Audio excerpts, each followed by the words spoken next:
All right, I can quick show my show what I got going on, and and then I'll try to be quick, and we can then pass it along if anyone has if you see things and then you want to share as well.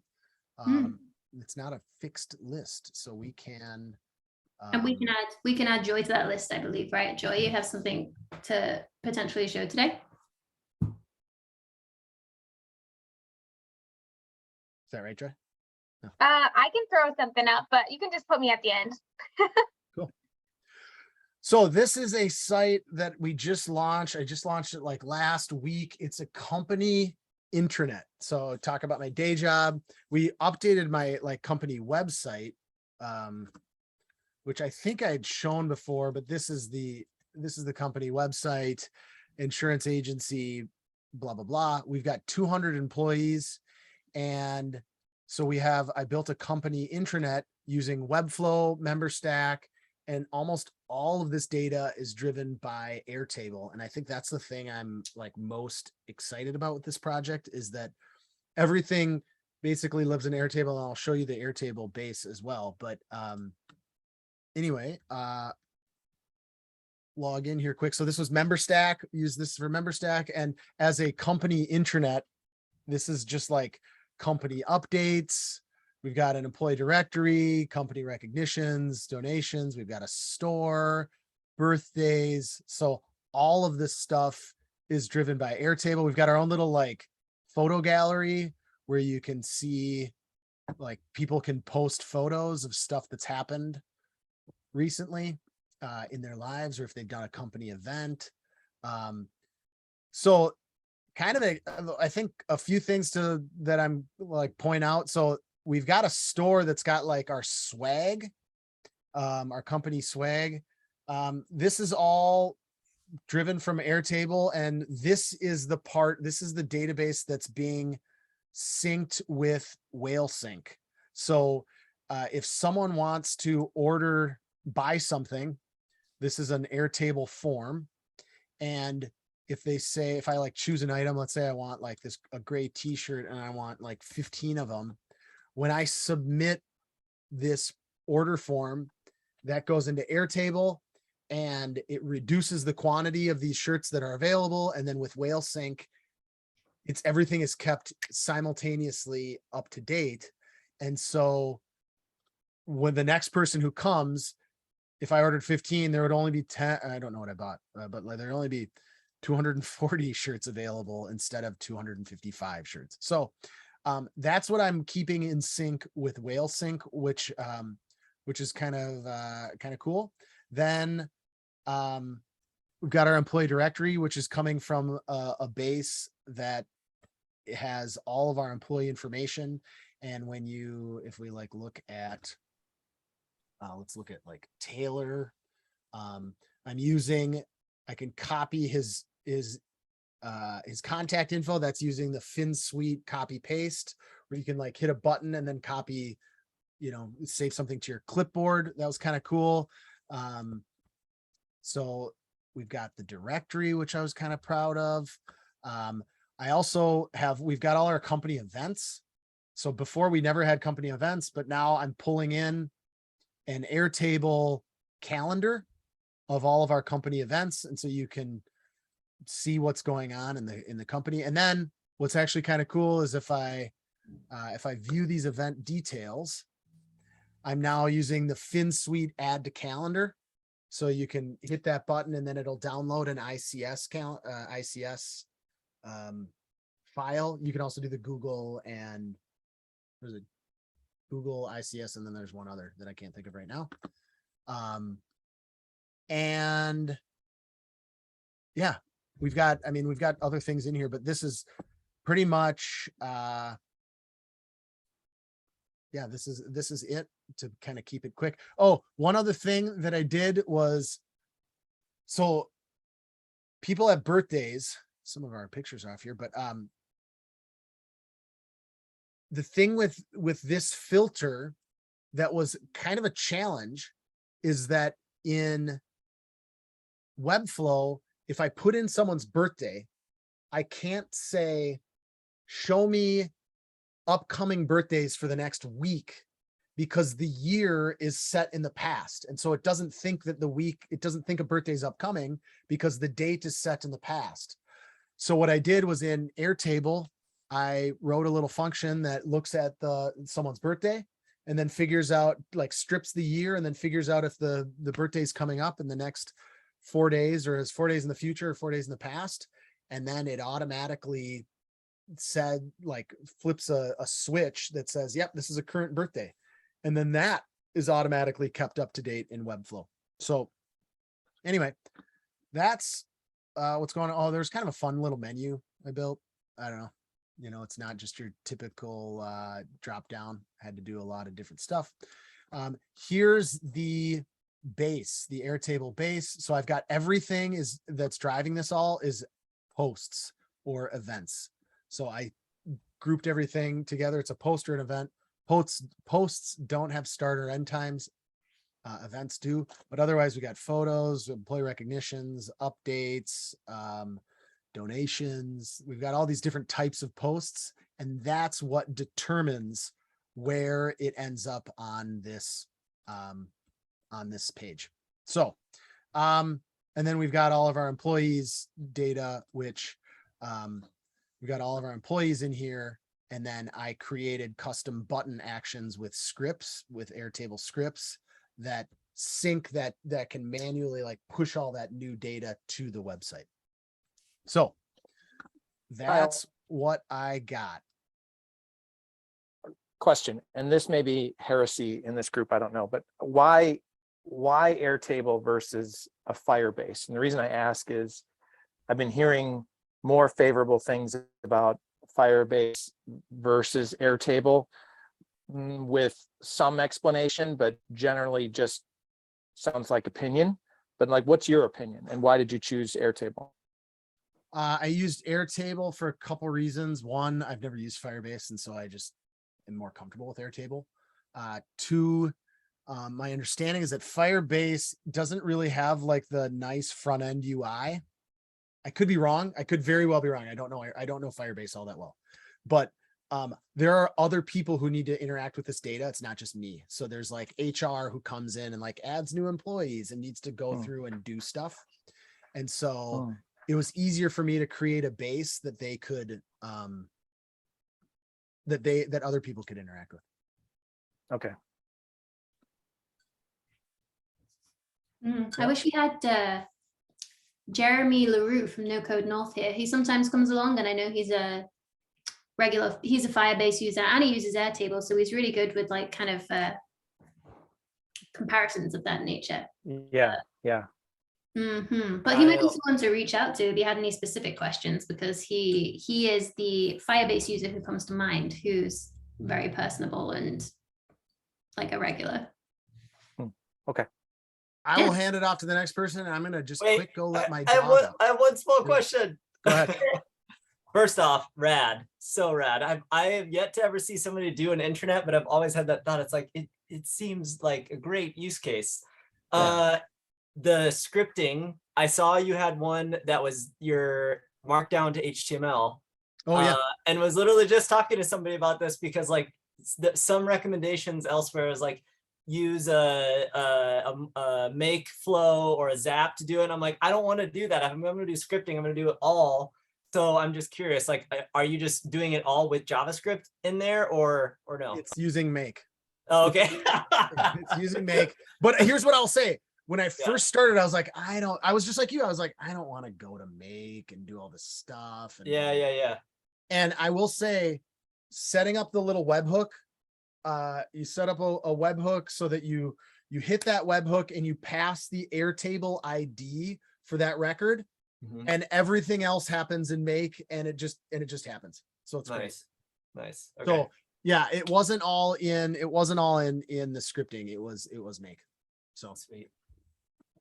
I'm gonna go let the dog out, and then I will be back. Yeah. Oh no. Well, the sad thing is that we didn't get a sneak peek at Kyle's dog, which is a real treat that sometimes occurs in these meetings as well. I'm going well off script as well after giving everyone else loads of shit about it. So let's move.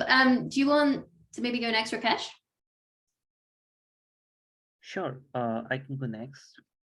So let me. Do it. I might need to give you screen sharing permissions. No, it's good. Okay, yeah.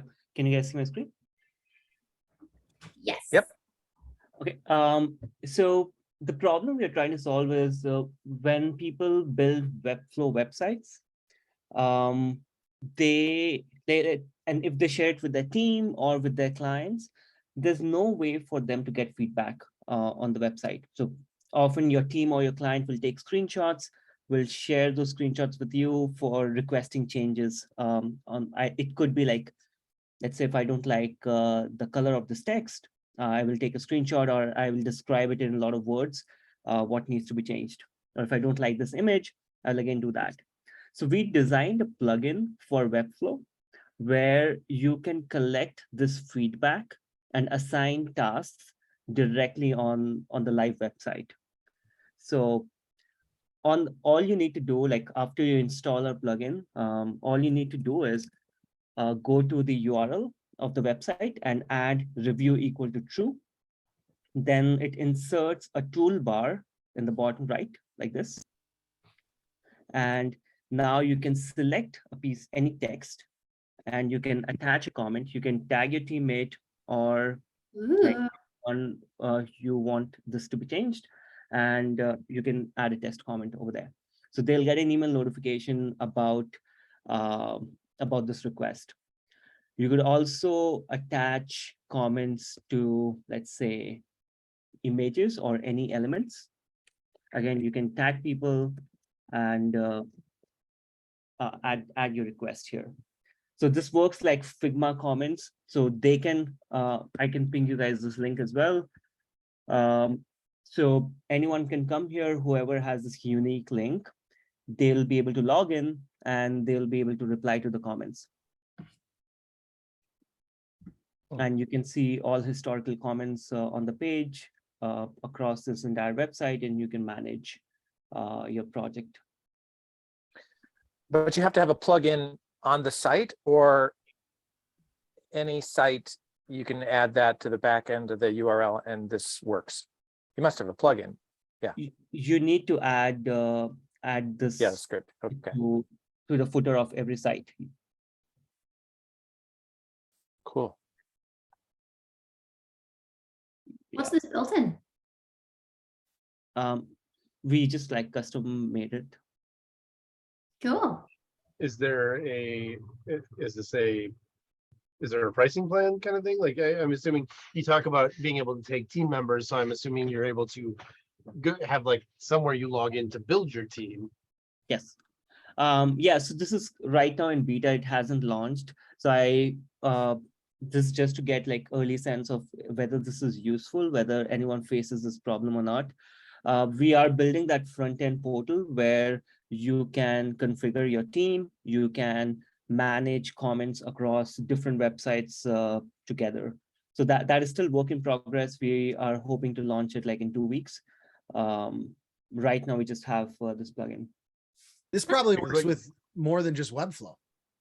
It does. We're starting with Webflow because we recently moved our marketing pages to Webflow, and we realized like it would be so cool to have this in Webflow. And Webflow has a thriving community compared to anything else I've come across in recent times. So we are good. It's true.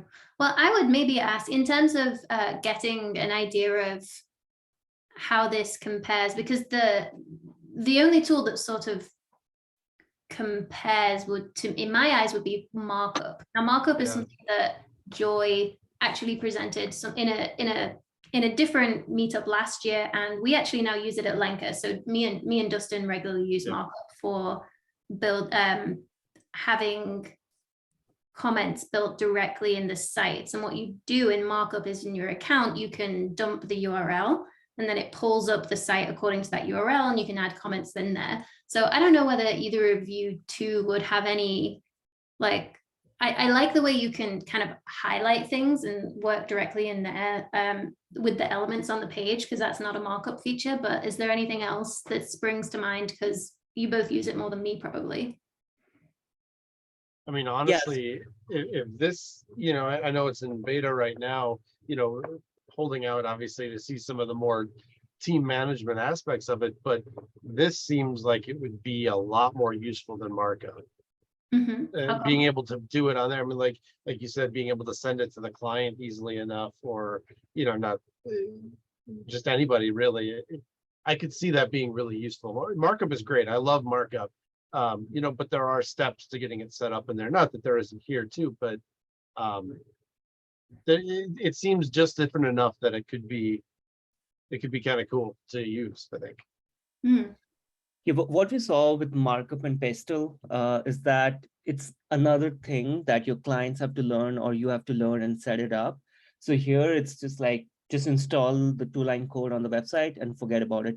Go to the live page. Your clients will leave the feedback wherever it belongs, versus like logging into another tool, learning how it works. So that's the key difference. You are on the site versus off site.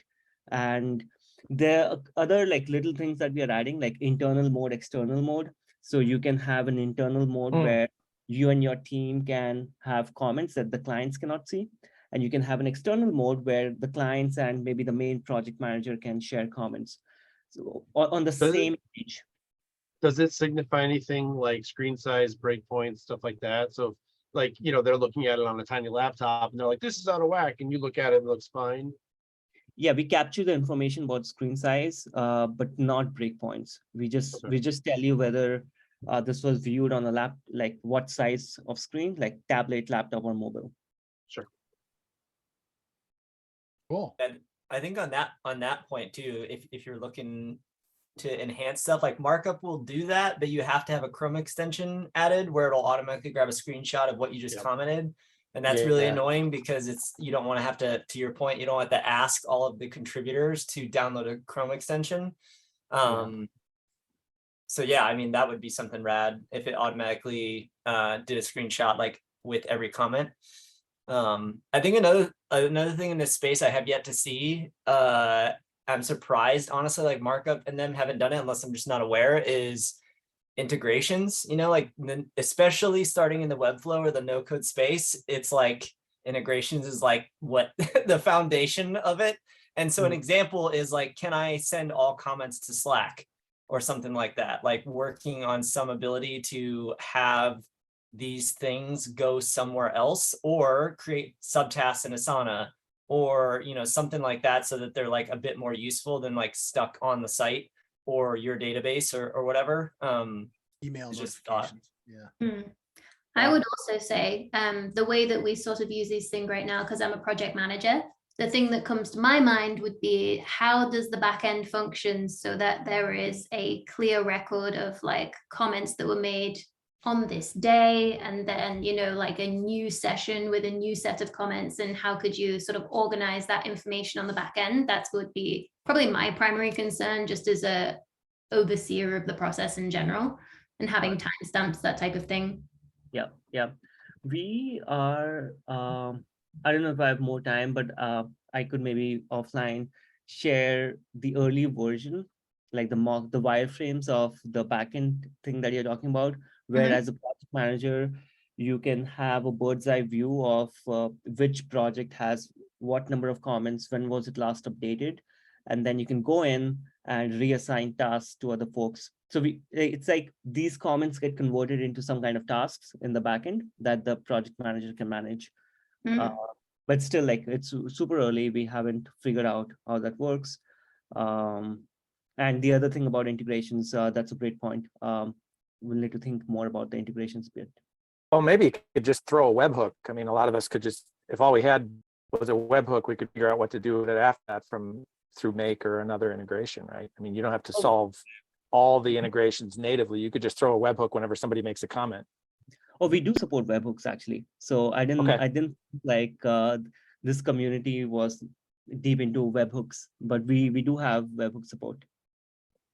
Cool. I like it. How big's your team? Oh, sorry, Joy, go ahead. Oh, I have a question. So my question is, how does it work? Does it leave a cookie? Like, does it pop up like the editor in Webflow for a client, or is it that specific URL link? So it lives on the preview site. So when you build a site on Webflow, so whatever domain you publish it on, this plugin lives over there, and it only gets activated when you add review equal to true in the URL parameters. Otherwise, it stays dormant. It doesn't get loaded, so your website performance is not impacted. And when you want to share it with clients, you can just click on the share thing. It copies the link, and they can directly get into this mode. Very cool. I love it. That is cool. Great. Thanks, Oh. guys. Yeah, thanks for sharing. Are you a team of one, Rakesh, or do you have like a crew? We are a team of 4 right now. We're still hiring more people. All right. Okay. We'll keep an eye out then. Is this part of, like, is this the focus of the startup, or is this just sort of a So part of it? it's part of it. Like our core product. So this plugin is built on our core product. Our core product is an SDK that anyone can use to make their apps multiplayer. So you know how in Figma you can co-work with anyone inside Figma. So we bring that experience to other apps with our SDK. And we realized this problem along the process that it could be cool to use our own SDK to build a plugin like this for the web design community. And that's how we came up with the idea, and we are testing it out.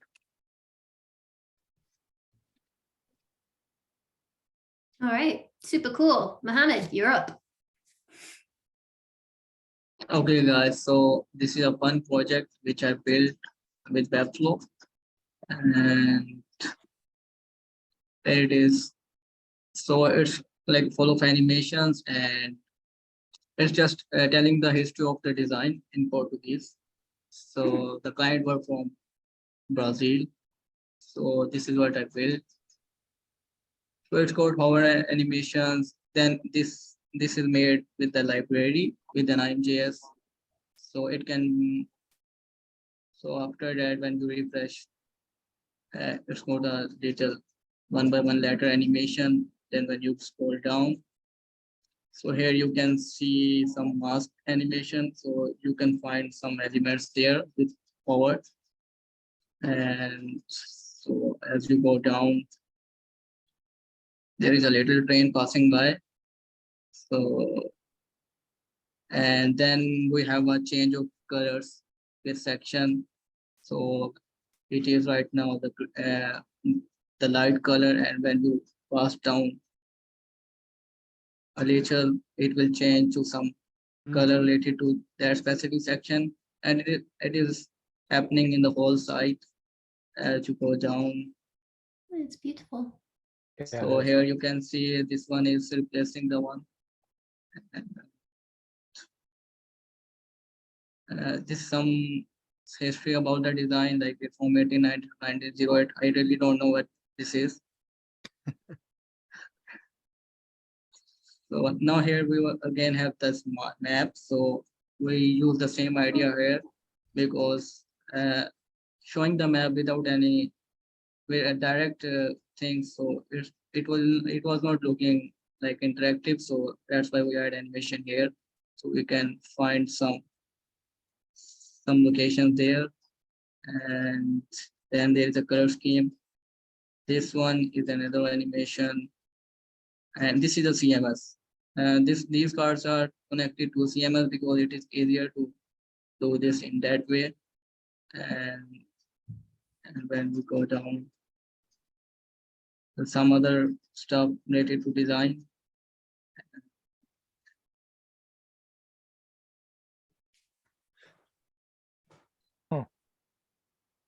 Can we check this out? Can you put the URL in the chat? I'm kind of Sure. I want to admire these animations.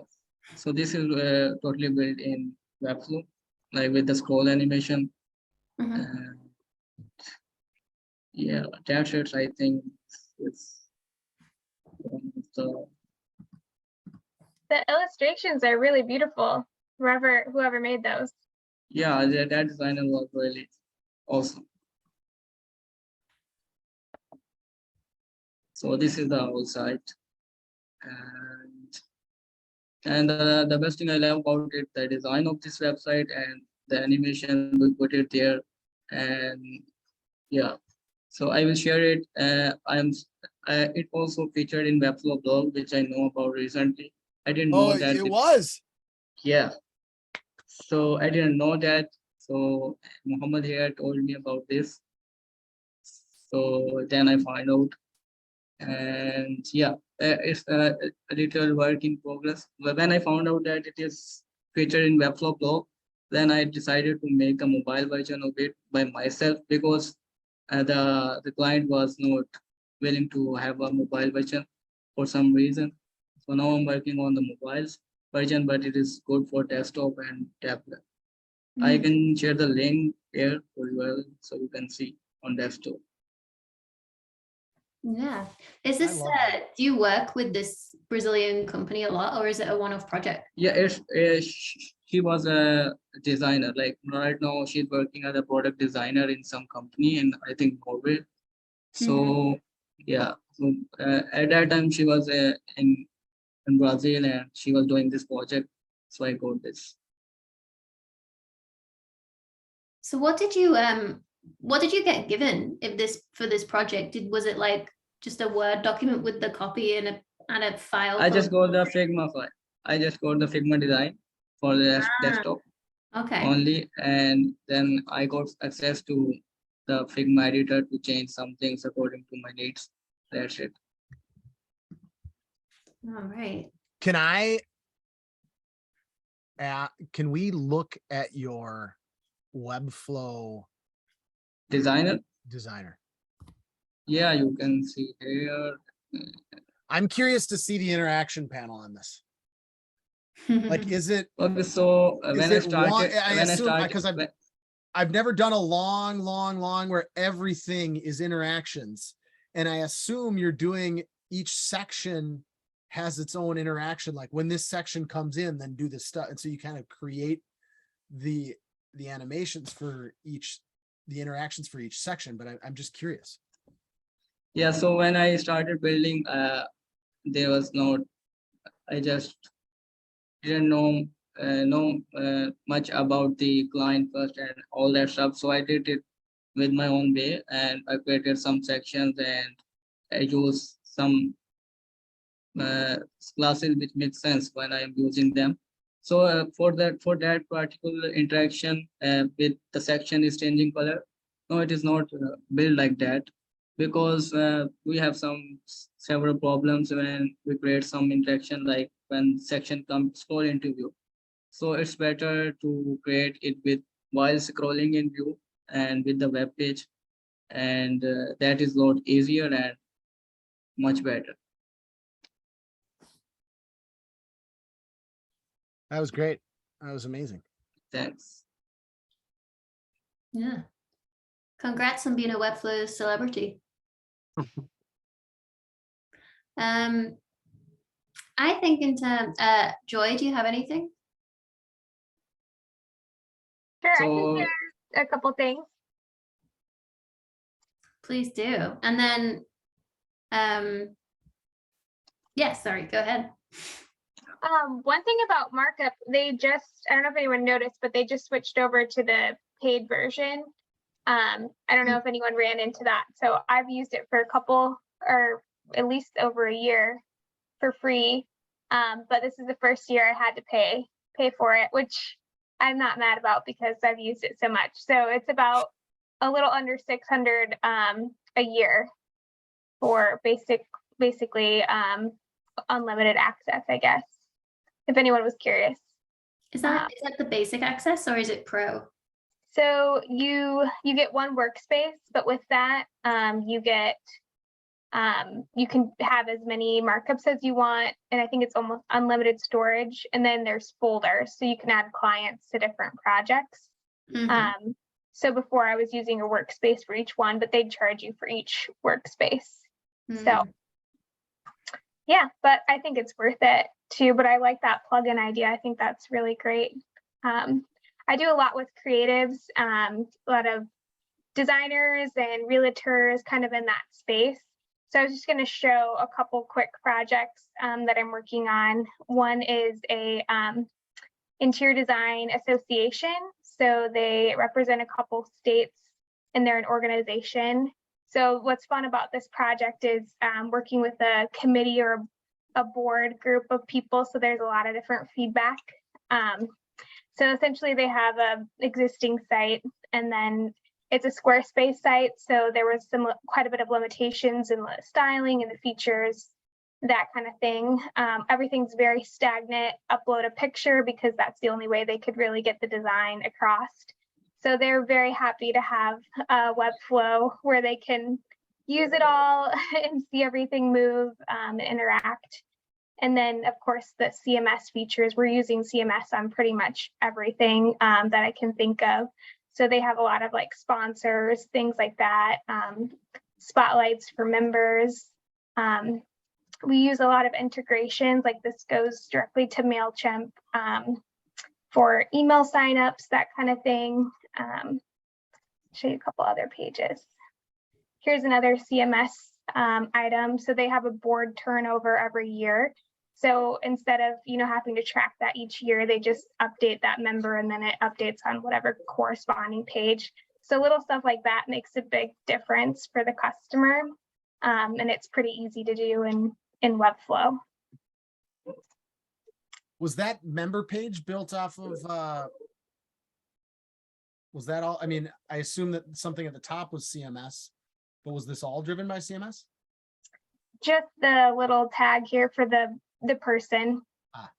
Yep. So like their title, and then this is like the level of membership they have, and then this goes to their email address. So each year it'll be a new person that takes over the membership section, for example, and then they have someone that manages all the sponsorship.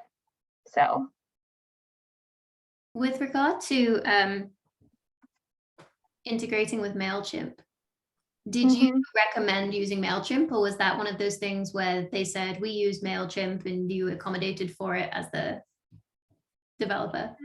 I always recommend either MailChimp or Flowdesk if you don't want to deal with like a Zapier type integration, unless there's some other ones. I've used Constant Contact and it doesn't look well, it doesn't function well. They're embed forms. Whereas MailChimp, you can build it all in Webflow, use Webflow native forms, and then all you have to do is tag the form IDs to MailChimp, and then you can get that working. So that's really nice. Flowdesk is kind of a pretty option, but they integrate well with Webflow too, but it's not as seamless as MailChimp. So the MailChimp isn't, you're not changing the post on the form, you're doing something with the IDs. Yeah, you do, I think, get versus post. Yep. And then you make sure all of your form tags are corresponded exactly to whatever MailChimp is listing for their intake forms. So say with them, they have a lot of different features. So, they've got a couple different states, or maybe they have a button that they check and they say they want to hear updates from all states or all different chapters, that kind of thing. So it had a couple different levels of detail, which is kind of cool to get that all working for them. Whereas before they had to just go to what they had before, sign up for emails, and then it just takes them to an ugly form. So we had to integrate all these fields. We ended up getting rid of some of them, but into Webflow. So it just kind of cleans it up a bit. Man, I built one that was like a sign up for our newsletter, and you got to choose which department, what type of insurance you were interested in. And I feel like I had to build it I had to like get their embed code and then modify the HTML. And it was a nightmare. I didn't realize, because we had like and they didn't like doing the check boxes with MailChimp didn't like the check. But wow, I'm happy to hear that you figured that out, because it gives me hope that one day in the future I might be able to figure that it won't be such a pain in the neck for me. Yeah, it's pretty easy. They also had a couple of things too, where each year they have new sponsors that basically kind of pay for their events. Then I kind of want to do a little bit more with these, but these are indicating sponsors that have been there for, multiple years.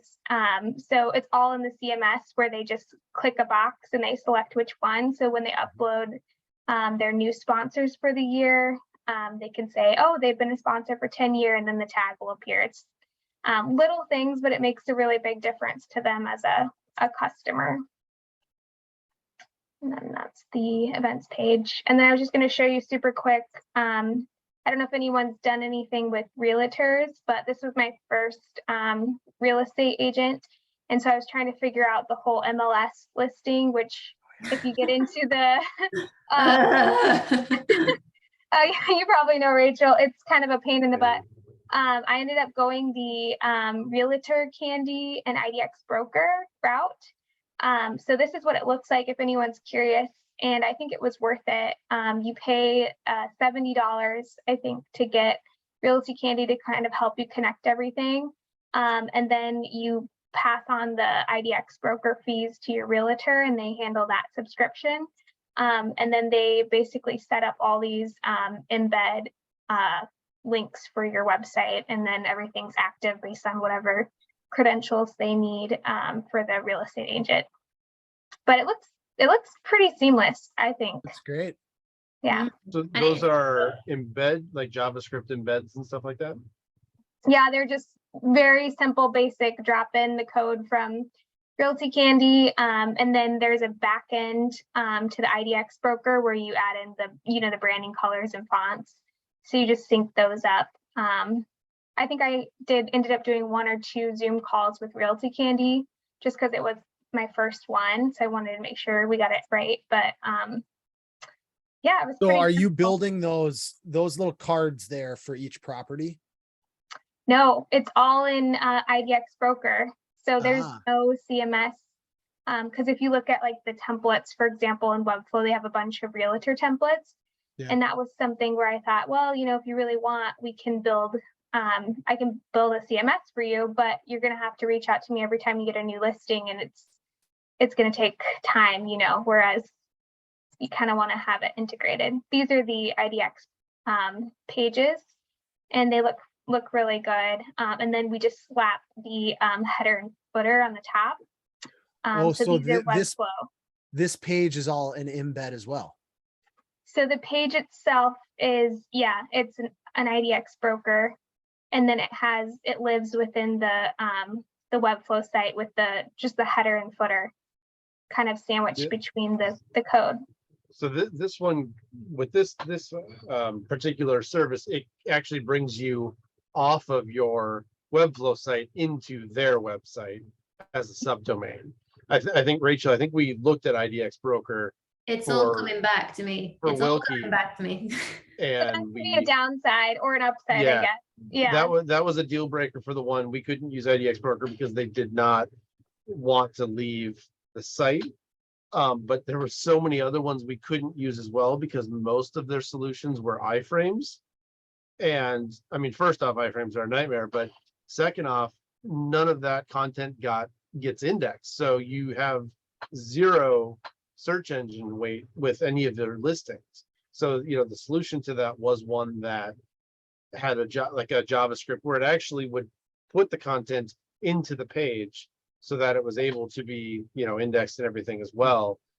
Rachel, I don't know if you remember the name of the one we ended up going with, but I wouldn't. Buying Buddy, that's right. Yeah, is it Buying Buddy? I can't say I would recommend it, to be honest. I was gonna say, do you recommend it? Because I have another realtor. So this works for her, but I haven't heard anything else too much. Well, when we used him, he was still very new. He was we talked to the creator. He was selling us hard because I don't think he had too many clients, and it worked. the customizations in it weren't great. You couldn't customize a lot of stuff. I had to do like override CSS hacking to get some of it to work. It was kind of a pain. And that was a year ago, so maybe he's developed it a lot more at this point. I don't know. It was a good solution for what we were looking for at the time. At the time, yeah. And it does look nice. It's not outstanding. I think that the styling that you've achieved here is like a little bit more sophisticated. Yeah. And you styled this all inside of the other tool. Just these little pieces that kind of look like embeds. But then also the whole page once you click on a property. Well, so this is all Realty Candy magic. So with the IDX Broker. So then I think, I don't know what font this is, but I don't know if they use the font. Yeah, they use the fonts that I had on the site. So they either matched that or somehow they knew that we were using it. So those are tracking. And then of course I gave them branding colors. But yeah, I would say it was worth it for $70 for them to just kind of make sure everything was synced and working properly and deal with any sort of revisions as like a contractor. But for me, these are, real estate agents that, they're maybe Remax, but they don't want to just be Remax. They want to have their own individual brand. So it made sense to have the MLS look and feel just like their website. But I'm sure there's probably something out there that's maybe a little bit better for like SEO, like you were mentioning. So they get expensive though. I'm sure. Is there an API that you can tie into the MLS? So we buried these memories so hard. Oh my God. Trauma You're actually kind of giving me like triggers here. MLSs are so weird, and our client was a different case because they used this one MLS that nobody else worked with, and there was like one IDX broker that worked with them, and it was just impossible. And you had to pay, I think it was like 10 grand a year or something like that just for licensing to access their MLS. It was just ridiculous. But for a service that wasn't that good by the time you actually accessed it, but because they were the only IDX broker in the market, it was the only way that you could actually get the MLS listings that were relevant to that geographical region. It's the one they use. So the caveat to any like working with MLSs and realtors in general is that you are bound to your geographical region. So there's an MLS that's specific to Minnesota, and it's like quite good and quite flexible, but you can go to other places and other regions in other states where it's really limited, and you have really limited flexibility with how you work with it and the price that you pay to do that. John may even be familiar with it. It was the North Carolina one. So there was rain MLS, I think is what it was. Or I'm not familiar. I'm familiar with MLS, but I'm on the funding side of it. So yeah. Don't become a realtor. No. Don't ever change. Stick with Webflow. There you go. Hey, anyone else have stuff they want to show? I can share something Let's do it. that I mentioned earlier. Freelance project with Shapeshaker. Or also, I just, if anybody is going to Webflow Conf or attending, we just launched agenda and all that today. That was my project of last week. So if you have any questions that there. was beautiful. I really liked the Webflow Conf designs this year. Thank you. Yeah. I was actually out on leave when a lot of the brand direction, all that stuff was defined, and then got back and then now kind of, lead that site. But yeah. Anyways, this is a project that was the need to use Airtable and Whalesync that we were nerding out about earlier. And so this is a client that right now the live site is still in kind of like a waitlist, like pre-launch phase. We're like beta testing with users right now. And what this is this lady, I think she's in Denver. And she's a famous event planner. She throws like massive, super expensive weddings and all these like big corporate events and things like that. And she's had this idea. She tried to launch it previously, like years back, on a WordPress site, and it didn't do so well. And so when she came to Shapemaker, we've done everything end to end here, from like naming, branding, strategy, all the way through building the MVP essentially of the product in Webflow. And it uses Outseta for authentication. And then we're working with a developer, a guy named Andrew Bass, that is in the Webflow community and also built like a plugin for Webflow a couple years back. And so he's built kind of a custom like notification backend for it. And then Airtable for managing, like, I think we're coming up on 1,300 items that generate all these parties. So the point of the product is that, you know, you can essentially, I'll just even walk through it. If you like to throw parties, whether you do it professionally or personally, you can sign up, and you can either like sign up for free to like get a kind of glimpse and save some of the content that's already been curated in here, or you can pay monthly, and then you can actually like create parties and then get like periodic notifications on things you need to buy, set up, do ahead of any event or party you're going to throw based on something that's pre-built, right? Yeah, so when you log in, you have a dashboard, you can go look at all the parties. I mean, it's like, yeah, all kind of full range of different things. You know, the client drove all the content and stuff. A lot of it came from the original pass. And then we've done a lot of like helping with strategy and things to make it a little bit more holistic and universal.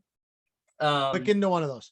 Yeah, so other things you can do is like, you can see the little hearts there. We're using JetBoost for favoriting, as well as like, of course, filtering and anything like that. Yeah, and when you come into any party, you see like a little multi-image slider up here with some fun like SVG clip stuff that was a little bit of a headache for a while.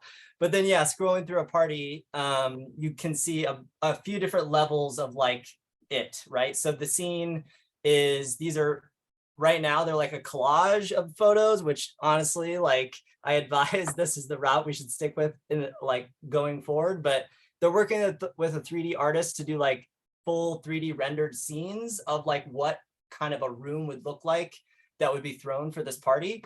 And then we have like a little CMS powered like plotter here. So you can like, again, eventually when we get all of this mapped in, all the data, then every single item will have like a little plot on it, and you can click in, it'll take you out to like the product on Amazon, etc. And really a lot of the rest of it is kind of that same thing, but all in these like card views. So like, what's decor and styling that I want, that I need for this?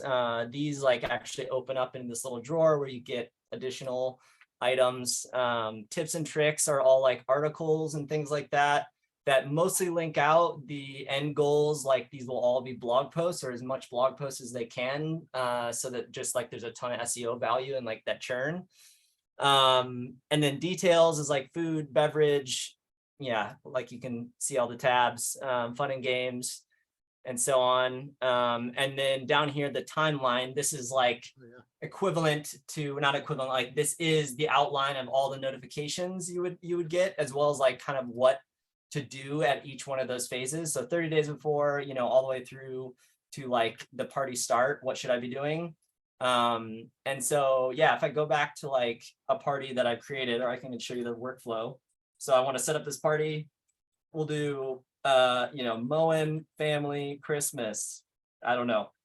And you can do like a date sometime in the future, and then a time. This is like another one of those things that drives me nuts, because these are just like standard HTML inputs, but we will do full JavaScript ones once we get this thing launched. So it creates your party, come to your dashboard. You can see the party here now. I can open it and then see these same notifications in here and like all the content. And then like if I look at an older one, you can see, you know, like some progress on notifications that have been sent. You can edit it, etc. Yeah, stop me at any time. I'll just keep. So I have a lot of questions. Yeah. I also have questions. Yeah. And then quickly, even just like, then the back end, I kind of alluded to this earlier, but we started, we mapped all this out. What's all the collections going to be? And then we started putting in a couple parties and in the CMS directly, like via the editor, and it was a nightmare, just because of the depth of references that has to happen. And so moving into Airtable was like a breath of fresh air, especially because of like lookup fields and things like that, that will just like automatically make so much of the multi-reference action happen without like a nightmare of like going from one to another, or like being able to go layers deep, right? So like in this one, all the decor items, right? So this is like decor and styling. If we go back to a party, or maybe it's faster, just go like this. Decor and styling, right, is this tab. And then we have items, multi-reference items that are in that are just in this field. But then within any item, we have another multi-reference of products. And so like being able to then click into the product and go multi-layers deep, like you cannot do this in Webflow. You know what I mean? Like you'd have to like save and go out and go back, and then it's just a freaking nightmare. So this was just like, it's been epic. Yeah. Anyways, questions. I mean, I would just as a quick comment before the questions flood in, I would say that color palette, I'm no designer, but as a consumer, the pink and the green is just like, my eyes are really enjoying it. So like definitely, and I really love the detail on the buttons and stuff. I just noticed when you sort of opened or moved through tabs that there's like little details that are really pleasing. Appreciate. Just general appreciation for the level of cute details that make this like really enjoyable to look through. Thank you. But I'm sure Kyle has like smart comments and questions to make beyond like those. No, well, there was part of me that felt like this was a Christmas, because it was Fa La La festivities. I was like, did you change the color palette for each? Oh no, that was just happenstance. Like, or I guess I can like, go to any other one. That's actually like the brand colors are these like green, red. Okay. I think we have them all like, of course, named like designers do, of like candy is the red color and ink is the green and so on and so forth. But yeah. Okay, so first technical question. How are you doing the hover states on top of the images that are going to click out to buy the tablecloth? Yeah. So it was in your collage. Yeah. This is, I just realized that I was going to say the way these are built is it is an accessible way to build them, but then I just put my sock in my mouth because I don't have focus styles on there. But like the way I always build a card is with like a link overlay class, right? So instead of just having the whole card be a big link block and you just stuff all kinds of stuff in it, that's not very accessible because the screen reader would come upon it and say link block, blah, blah, blah, blah, blah, blah, blah, blah, blah, blah, blah, blah, blah. And then by the time it gets to the end, the person doesn't even remember it's a link block. So instead we just do a card, with some styling and the key being position relative, stuff whatever you want in it. And then the last element is this link overlay that is set to absolute and cover. And then within it, there is always a SR only hidden text as well. So like, again, screen reader comes upon it and it will say link block, view party. And even that's another bug. I'm going to change this right now. View food item. So that's how those are built. And then like in terms of the little hover interaction, it's just styling, right? Yeah, well, no, I'm actually meaning the so as you're doing something where it's like when I hover over the link overlay, then change the card? No, it's just since the card is a parent of the link, and the hover state is just on the card itself. So I don't have any like pseudo selectors or anything. Oh yeah. Good call. Yeah, so it's just a box shadow and a border that changes. Yep. And then there's just transition set on the box shadow and the border. Yep. Well, okay. So when I said the overlay, if you scroll up to your collage, sorry. that one where there was like buy the guitar from Amazon. Are you like this? Oh, I didn't realize. Yeah. Is this what you're asking about? How Yeah. this is made? Oh, Yeah. sorry. No. Yeah, so this one is it's a collection list for these like scene items, right? Yep. And we have the scene items collection here. And so every item is associated with the party. So that would dictate, like it's just the collection list filtered to that party. And then to set the position, it's essentially percentage-based positions for every single item. And then the product, right? And so the product is just another reference to pull in that content. And then we just have a little code in there. That's moving it absolutely positioned to a certain spot. You got it. Yep. So it's just saying like, we're using the slug in order to like style it uniquely, right? And then setting the absolute top and left position with those fields, creating an item with that unique slug so that it can target that class, and then just using a little bit of JavaScript to like add that class when the page loads. And so your client has to go in and set the percentages on every one of these products? Yes. We, however, are like populating a lot of this content for the client. And then like the bulk of it will be there once, once we launch, and then going forward, it won't be like, it's not like a blog where you'll add new parties every day or every week even. It'll maybe be a couple a year. But either way, we built tools to help with that. So like we built this little thing where you can say like, oh, here's my apple picking image, or, or like batch, booze. There we go. Boozy brunch is one. And so I can like click the orange glass and like, here's my values. And so then I can just go and drop those in Airtable. That's pretty above and beyond. Yeah. I mean, the way we want to do this, again, maybe V3, phase 3 is like, this could even just be a form. So it would actually just be like a drop down from the CMS, pick your product you're trying to add here, click the point, which would add the values, and then submit the form, and it would go create the item for her, or for the team. So it would make it even easier, but this totally works in the meantime. But yeah. Corey, Okay, how long is this project? So how long have you been working on it? It looks like you've got your close. I'm just curious how long. Yeah. No, we started all the brand and naming and stuff in April, I want to say 2019. Yeah. No, in April I started asking for content in May, and then of course, like every good client, we got content in August, and then have like built, honestly, like we built the marketing page, so just like what's currently like publicly available at partytrick.com. We built all that like in beginning of August, and then end of August through now is when we've kind of built the rest of it. So it's been a bit of a sprint, and I am stoked and ready for it to be launched and done, to be honest. But there's been definitely a lot of experiments and things to figure out in here, so that's been really fun, I guess. So okay, Very cool. next question. Yeah. How the notifications that you're sending out, because you're like 30 days out, 14 days out, 7 days out. What are you using? How are you triggering? How are you like scheduling those, triggering those? Yeah, great question. So product wise, it's Twilio and SendGrid. Twilio for text messages, SendGrid for emails.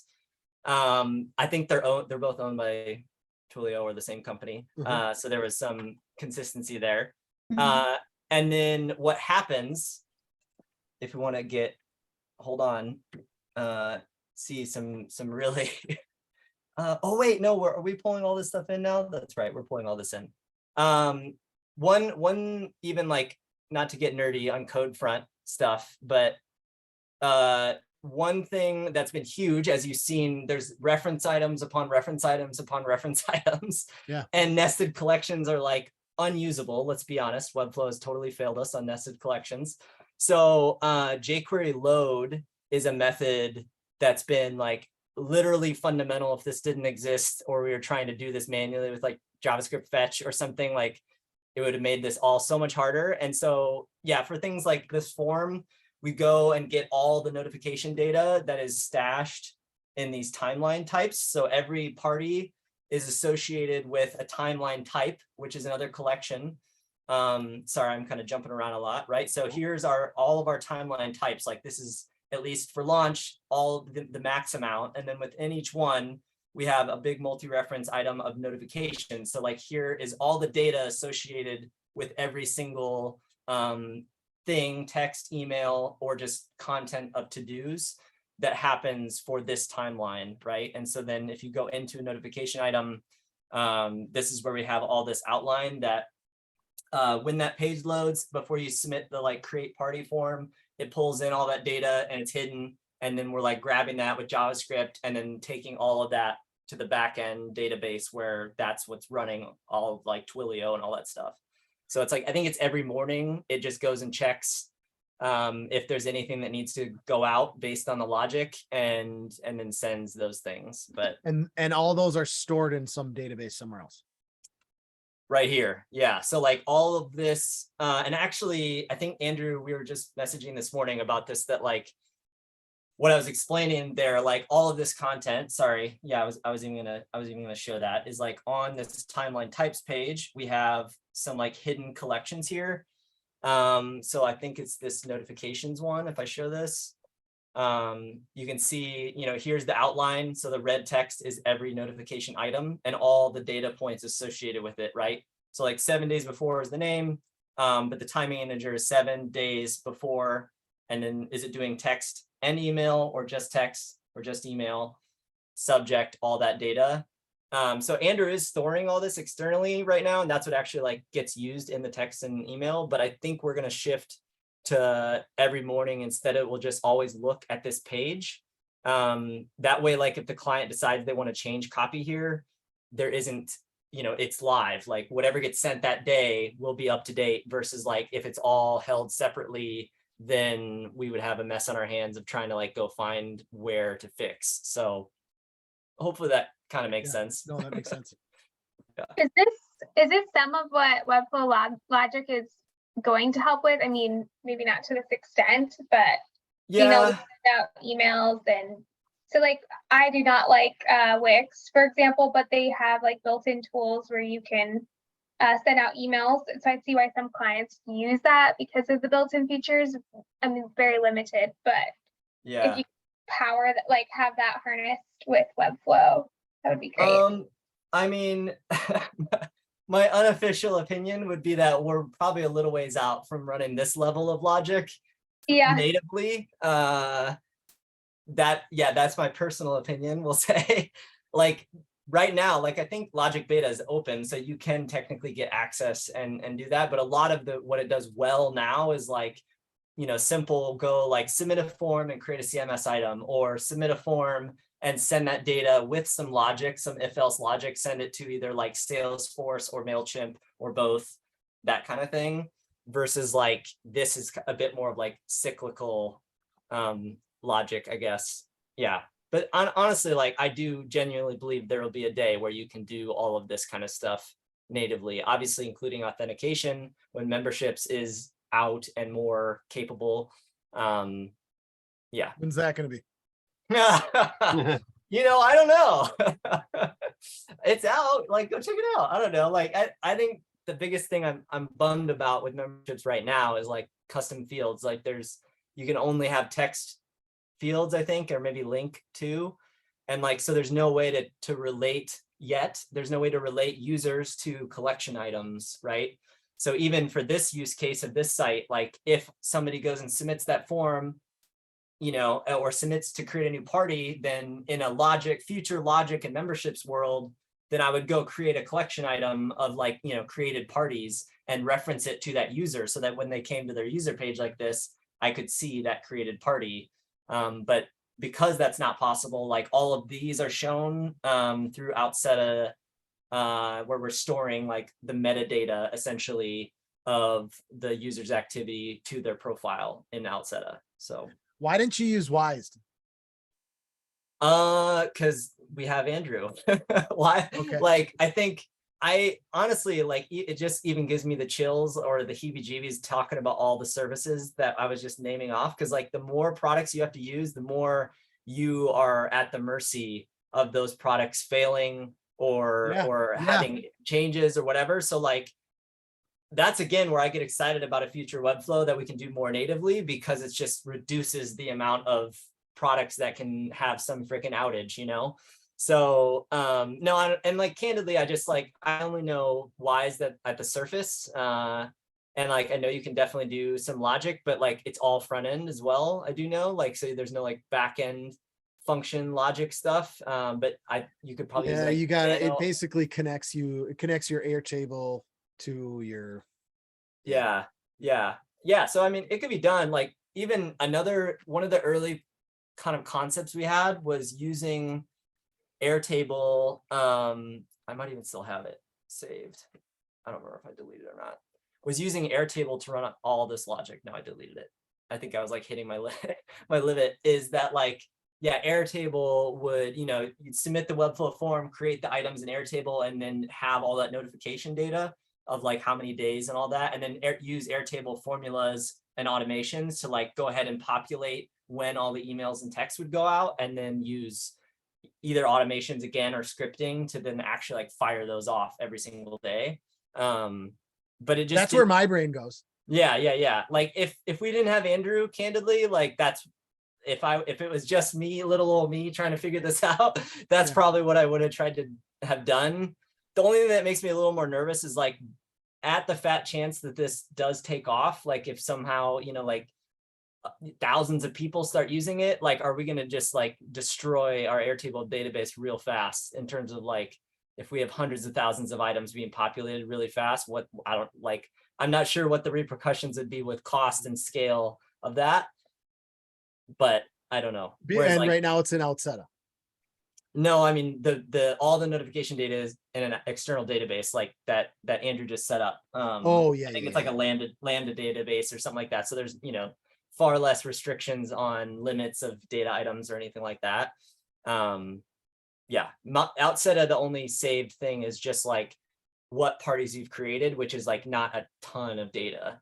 It's really just like the name and the date and the time, like those couple of things. So even if you created like 20 parties per person times whatever, like it's a bit more scalable. So anyways, y'all, I'm rambling. No, that was great. I mean, yeah, it's about the only thing you didn't show is payments and like having to pay for it. That's all Outseta. That's Outseta as well. Yeah. Outseta, like you can do subscriptions and all that. So I can go to like sign up, and then, you know, all this is just run off of an embed from Outseta. And so I can go in and, you know, put in a card, all that kind of stuff. And then Outseta uses Stripe to process all the payments. And like candidly, the reason we also picked Outseta versus MemberStack is we thought at first that we could use their email functionality as well. Because if you aren't familiar with Outseta, like it's pretty powerful. If the use case fits. How do you spell that? Outseta is OUTSEAT or SETA. Can you see it on my screen? Yes. Okay. Yeah, I put it in the chat. Yeah. Thanks. It's like maybe it's easier to just like, I mean, in a nutshell, what's the difference between Outseta and MemberStack?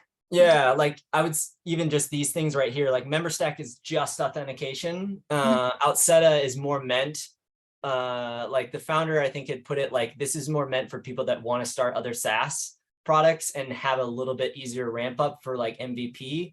So that they do like, you can do like automated email campaigns. So like essentially MailChimp and all that directly integrated, Salesforce directly integrated as your CRM, billing directly integrated, but it's just using Stripe within their own thing, help desk, and then as well as authentication. So it's this like whole kind of bundle that you can run products off of. Do you know the learning curve between the two of them? Like which one's easier? Oh, I mean, I would say just it was very similar. Like setup for authentication was very, very similar to MemberStack in terms of like drop a script on your site, you know, place an embed here or there, use attributes to hide and show content based on if somebody is authenticated or anonymous, or if they're in this plan or that plan, like very, very similar workflow that way. And I would say, if anything, I say this out of like, I feel like I'm not confident enough to maybe say it, but I'm going to say it anyways, is since Outseta is not really just focused as Webflow, like MemberStack started as, like, it's definitely maybe a little bit more technically capable than MemberStack. Like, they have a whole bunch of like backend things you can do. Whereas MemberStack, I think, does have a bigger like feature set now, but like they started as really like authentication for Webflow. So it's very, very, very no code. So you didn't have as much flexibility. I didn't know their origin story was Webflow centered, actually. Seems like a lot of stuff yeah, that the two founders were like Webflow developers like all of us. And this was a missing thing. And then like one of them is a developer as well, like an engineer. And yeah, and built it. Duncan, and I can't remember the other dude's name. Duncan's on all the videos. Yeah. Duncan's the designer. The other one's the developer. But I have a quick question for you guys. I haven't had this come up yet, but I had a potential build where the Outseta would have been really good. Basically, that was a listing site where you pay to list your service, and then members can be on it for free and then, you know, view your services. They ended up going with a different source that was kind of meant specifically for that. Of course, it had a bunch of code issues. But what it did do really cool that I have not seen from Webflow is that it would spit out data. Like, so many people are looking at your profile and, you know, they've clicked on your website this many times. Is there anything that you found within your little tools that would be able to add that backend data to the customer from like a just sort of understanding where, you know, where people are going to their site, that kind of thing? like, is the question for the client itself, they want to see, like, as in Google Analytics type of stuff? Or are you saying like logged in users can see the activity of their page? Users. So like if I had a dashboard for my company and I could see that I had paid for an ad or something, for example, on a listing site, and I could see how many times people have looked at my profile, for example.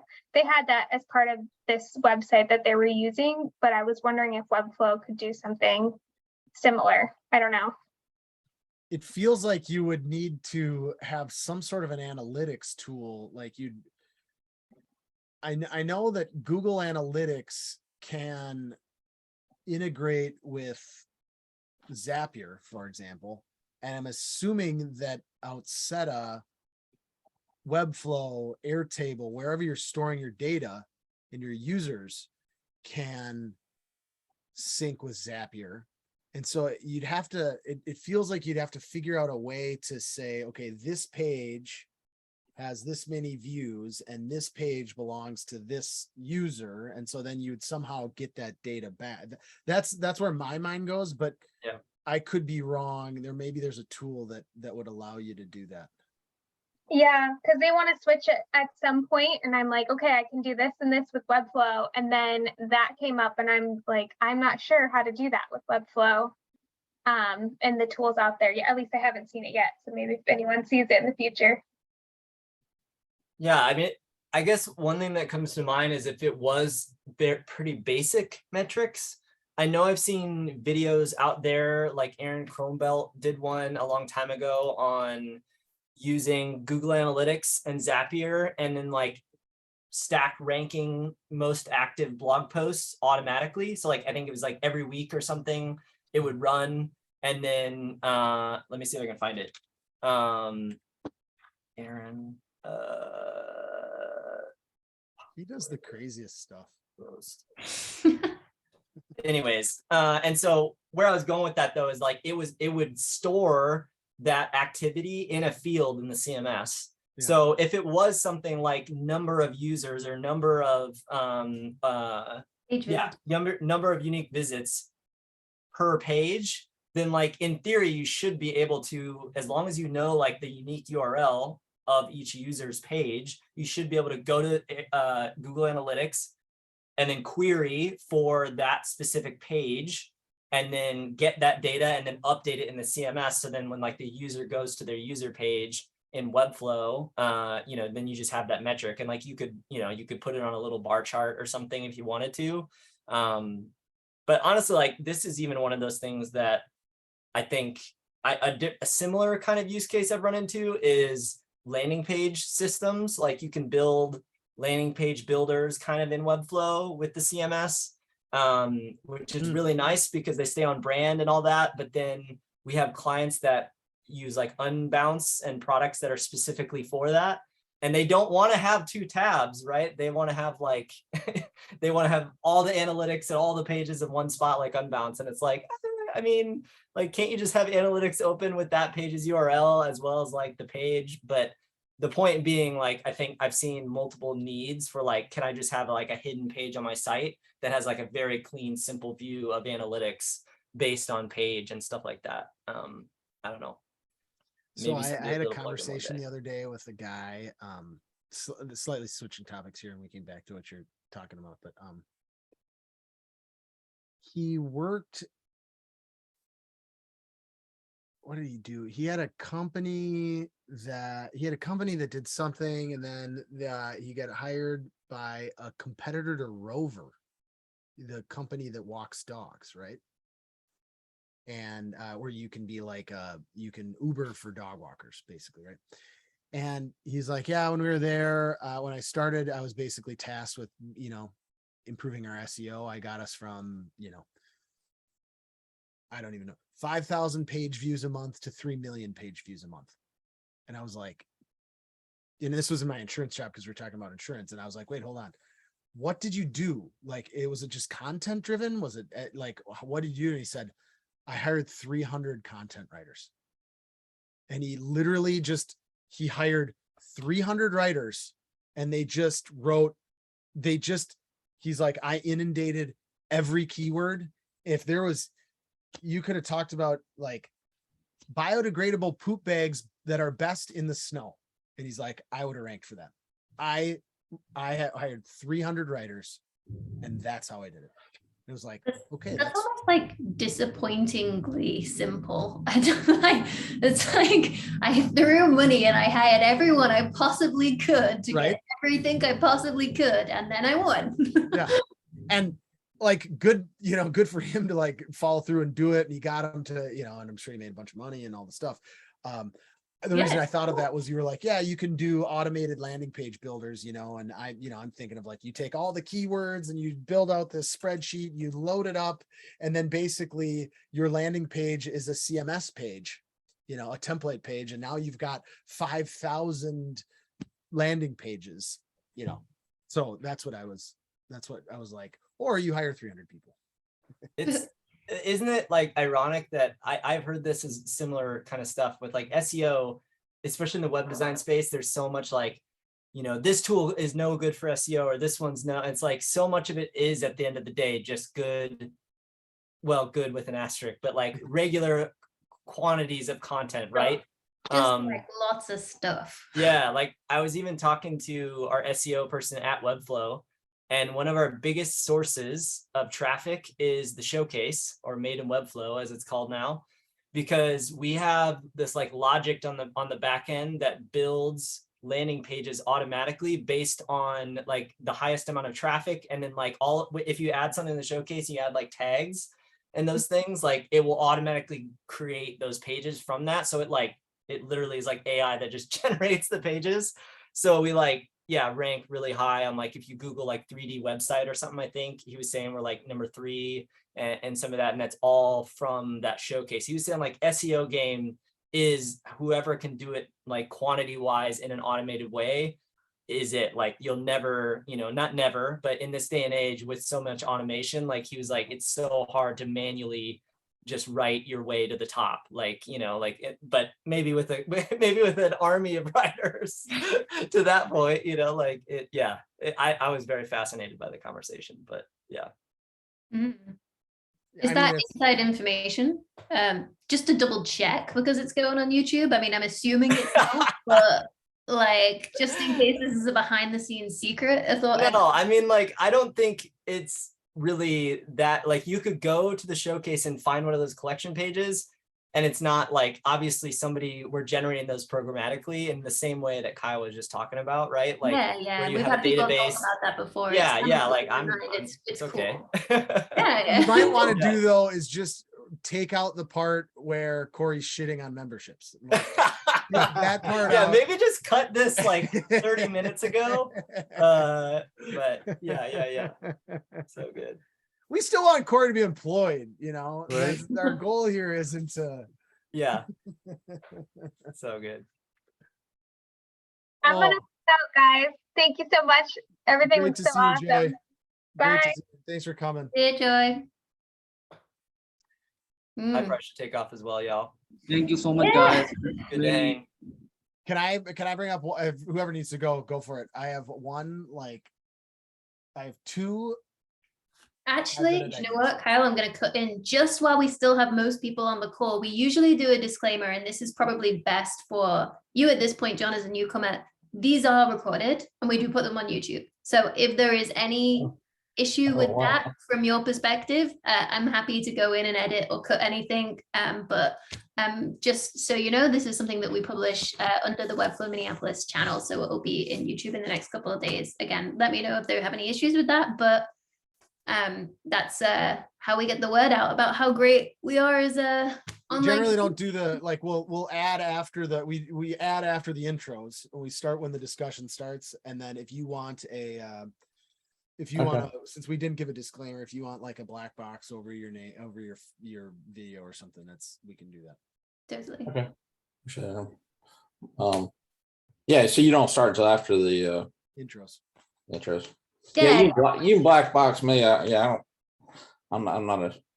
No, we'd love to have you there, but just in case it was something that If you concerned. see me, your views will drop down, so you better. That's Absolutely not not. true. On principle, I'm getting you in there. No black box for you. I've really enjoyed it. It's been great. Yeah, thanks for coming, John. I mean, it's always fun seeing new faces, and Yeah, I've been taking a lot of notes. yeah, if you have, you know, there were a couple examples of some pretty advanced stuff, so don't get too overwhelmed with what you were seeing, but it's more of what's possible, not necessarily where you need to start at. I am looking to incorporate a email system, or it sounds like the majority of the people are using MailChimp, or. I think if you want a simple, just like I want someone to fill out a form to subscribe, and then I want to add them to my mailing list, MailChimp is a pretty good way. If you're trying to do anything more, you know, then it depends on what exactly you need. But that's a pretty common use cases. Enter in some information, get added to the mailing list, and then you manage everything from MailChimp. Gotcha. Thank you. Yeah. Cool. Awesome. I have two Enjoy. ideas that I want to share. Feel free to jump if you need to, John, or stay.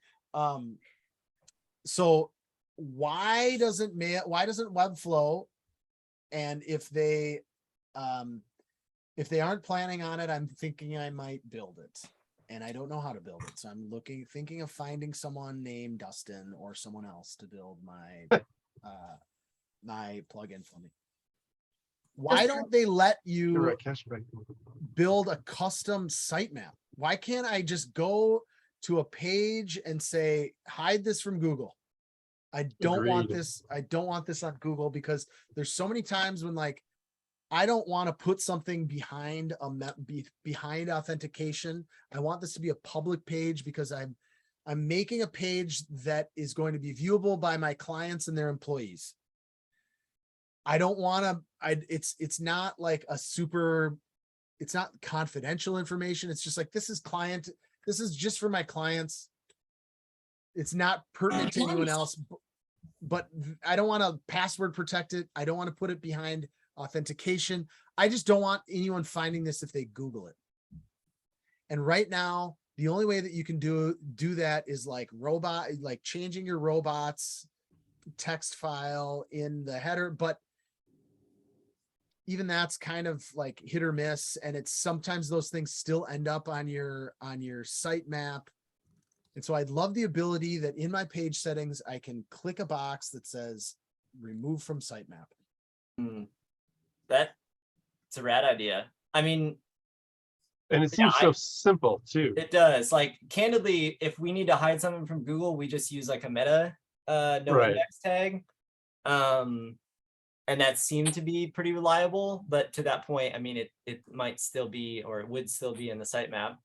What ends up happening is every once in a while I'll do that, and then we'll get, like, my brother the other day was like Googling someone for their headshot or something, and he was like on Bing, right? He was on some weird, Search engine that doesn't. he was listen on to the meta. DuckDuckGo or something, you know, and then Yep. he's like, hey, this web page with our clients' information is all on there. I'm assuming you don't want this to show up. And I'm like, oh my God.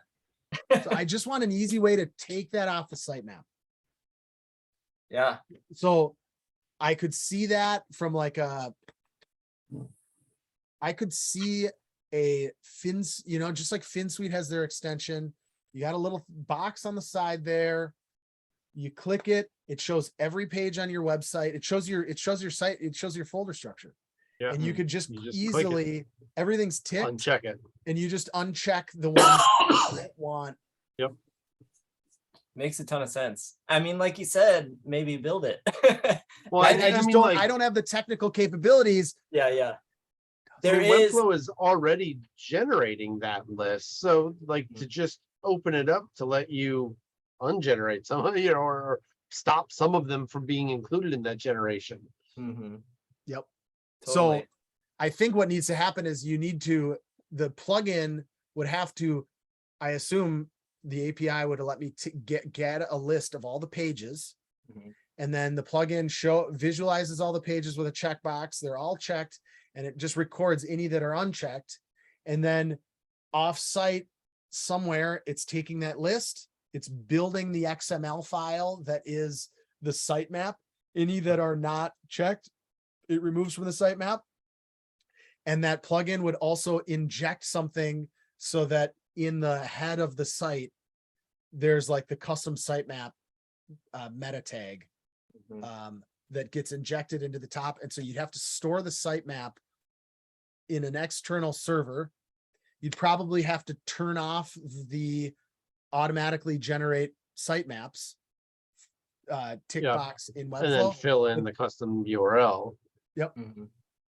which I mean, you know, that's why it would be really nice to have it be just a feature in Webflow, just because, like you said, you're having to then host that XML in some CDN somewhere, you Mhm. know, to then ungenerate or not auto generate in Webflow, link to the custom one. So it'd be really nice if it was just something built in, because then you don't have to do all of those steps for one thing. Totally.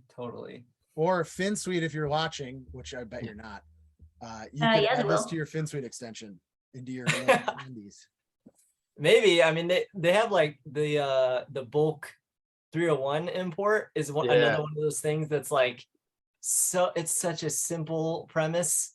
Yep. And you know, I'm thankful they did it. It's like, why isn't that native, right? Like, it's just, I don't know. But I felt that way when I first looked at it. I was like, well, that's a super obvious thing to be able to do. yeah. So And that's my first idea. And it seems like the easier of my two ideas. The second idea, if anyone's seen my video on custom Google Maps in Webflow.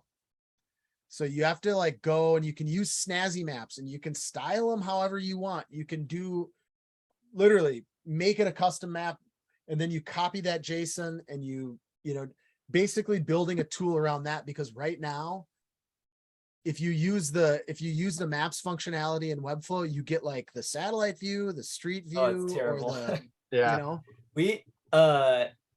I have a project I used Mapbox and the CMS for, and that was epic. I mean, you definitely still have to, you know, write some JavaScript to do it, but it's not like I can send you the if you want to see like the example of it. Oh my gosh. because that is, of all my videos, that is the one that gets the most comments, that gets the most views. It's like Yeah, people I are love like, that. I have been waiting. The runaway video of the channel. Yeah. So like all that's essentially happening here at a high level is, you know, just hidden collection lists on the page, JavaScript to just like go through all those items and then create a map pin. And if you look at Mapbox's like this examples page, there's just like example after example, like they do much more complex stuff. Like for example, like Uber, every time you like get an Uber and like all the map functionality there, I think is all backed by Mapbox. And so, yeah, you can do like very robust kind of like mapping stuff. Anyways, they also have this like Mapbox Studio that's worth checking out, where like, even if you just had like not CMS, just here's my dump of data, I just need to put it on a map and get an embed. That is, you can do that all pretty much no code, and then similar to Snazzy Maps, you can style everything right within Mapbox Studio down to like a really granular level too. So you can like, you know, I want this type of street to be this color and this type of street to be that color. Like, you can get pretty wild with it, but yeah, worth looking at. I mean, I think like all of this stuff, it's like if there is a world where, you know, there is like an ecosystem and plugins and things like that for Webflow in the future, like I really hope people will start like grabbing this kind of stuff and just like, you know, go nuts. I don't know. There's so Here's many what I'd say though on possibilities. plugins is that one of the things that people love WordPress because of how extensible it is, and you can get a plugin for everything. The problem is there's 10 plugins for everything. 9 of them aren't built in a way that's going to be good for your site. Maybe even 10 of them. All 10 of them suck for your site. You know, they like, People you know, also hate WordPress because there's a plugin for everything. Yeah. They love WordPress because there's a plugin, but also you hate WordPress because there's plugins. So it's kind of the whole Apple Android, you know? Yeah. And Apple does a good job of like staying on top of and making sure that every app that's in their app store meets a certain criteria and checks all these boxes. And I would hope that I would fear that if Webflow opened it up to plugins and extensions, that, which they kind of have. I mean, I guess FinSuite's done it and other people have done it, but if they were just make that super easy, you'd just be inundated with this like marketplace. Oh yeah. Again, my personal opinion is Webflow will never ever be open source like that. It would always be the Apple of the world in that comparison, right? It would always be like everything is reviewed, everything will be top-notch quality. Cause like I think again, as long as Vlad's in control. Yeah, no, it's not about control, it's about quality. It's like, again, like just my own self as a Webflow user, that's what I've always loved about the platform is it's reliable and it's like performant for the most part, you know, like it's just like, and even then working there, I see a lot of that internally, like that matters. Like we try to follow the mentality of like, even if it takes longer to build it, make sure it's built right and not just like rush it out the door. And then have it break and all that. So like, I think that mentality would go right into any like ecosystem kind of stuff like that. Yeah. Cause like, again, like worlds. You know what I will say that like, my most frustrating experience with Webflow happened recently. And that was when I switched all of my, I had to move off client. I haven't even done mine yet. I don't want to. Oh man. Yeah. No, here's the deal. What did you do? So they The shut down worst client thing. billing. Yeah. And I will tell you,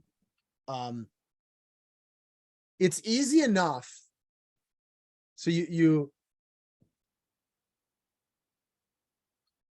cancel the client billing and you just add your credit card. Your clients aren't notified. It's totally fine. So that's fine, right? But then I'm thinking, oh, so once I just get everyone off of client billing, they're just going to like combine everything and have one workspace. No, you have to move all of your sites. So you get everyone off of client billing, you put on your own credit card, And then you have to move everyone from your personal, if you want a team workspace, you move them from your personal workspace to your team workspace. But what that involves is unlinking your hosting. So your site goes down, then you move it to the workspace, then you re-add your hosting. So that takes 30 seconds. So you're, for all intents and purposes, your site, unless it's a heavily trafficked site, your site isn't down. But here's the problem. You have, once you move it to the new workspace, you need to re-add the billing. You have to re-add hosting. So now you need to repay for hosting, which is another $192 a year. And so now if you were billing your client before, now your billing cycles are off because you've effectively started a client billing cycle once you've moved them, but your client paid 3 months ago. And so you're not going to recharge your client so everything's out of whack. But the biggest problem is that all of the editors that you've assigned to that site get removed from the site, and then you have to re-invite them again. And so it's not this thing that can, like, everything else could kind of happen in the background and you could kind of like just handle it yourself. But once you remove them and re-add them, now they're getting this invitation to, like, you've been invited to edit your site now. And so all your clients are getting this invitation, and now they have to go in and they have to like update their, they have to create an editor account again. So they need to go through that setup. And then you've got another invoicing system that you've got to set them up on. So they have to add their credit card to that. It's a pain in the ass. I 100% feel you. Like, this is why I have like 3 maybe sites left as a solo freelancer that I need to move. Cause the last couple of years, I've basically exclusively worked with Shapeshaker on the side. And I have procrastinated doing it because of exactly everything you just described. I'm like, I don't want to. This is just so stupid. But one thing I would say is, like, I think the future looks bright in terms of like even just all of the rigmarole of like separate editor logins and all that. Like, I think, hopefully a lot of that will get so much more smoothed out and like more similar to other products in the future. Like, and I think some of it is just the growing pains of like, I think the editor was released in like, I don't even know, 2014, 2015, something, right? So like the legacy in terms of tech years, that's like, that's like decades, right? So I think some of that is like just the growing pains of it, right? Like the whole workspaces thing was like a massive, massive migration on the back end of things. And so a lot of this is just the repercussions of it, so that in the future, everything's much better. But I mean, I got the email about it back in March, and I kept waiting and waiting. And I think it was like 2 weeks ago that it finally showed up, and I'm like, oh, there we go. Yeah. I get why they did it. I was listening to something and they're like, so with client billing, you have to deal with all these currencies and these like, and it's like, it started out as like, let's do US dollars. And then, maybe we'll do Canadian dollar. But now you have to deal with every currency around. Like, that's not their business model. They could take all of those resources and they could put it elsewhere. So I get it that, like, I would love to take all the resources that they're putting towards client billing and put it towards something else. I just happened to be one of the earlier adopters who was excited about client billing. It was one of the reasons I signed up. Yeah. And so I'm like you said, I'm excited about the future. It was just one of those things where, like, I wish there would have been a little bit more of an easy button to say, like, we're going to help you do this all behind the scenes so that your clients won't even know. 100% agree. 100%. 100%. Yeah. It's even just, I've seen a lot of woes around the, like, if one person's on a workspace and the other one's still on a team, and there's like, I forget which way it is that you can't transfer projects and things. And like, yeah, there's just, it's sticky. But every time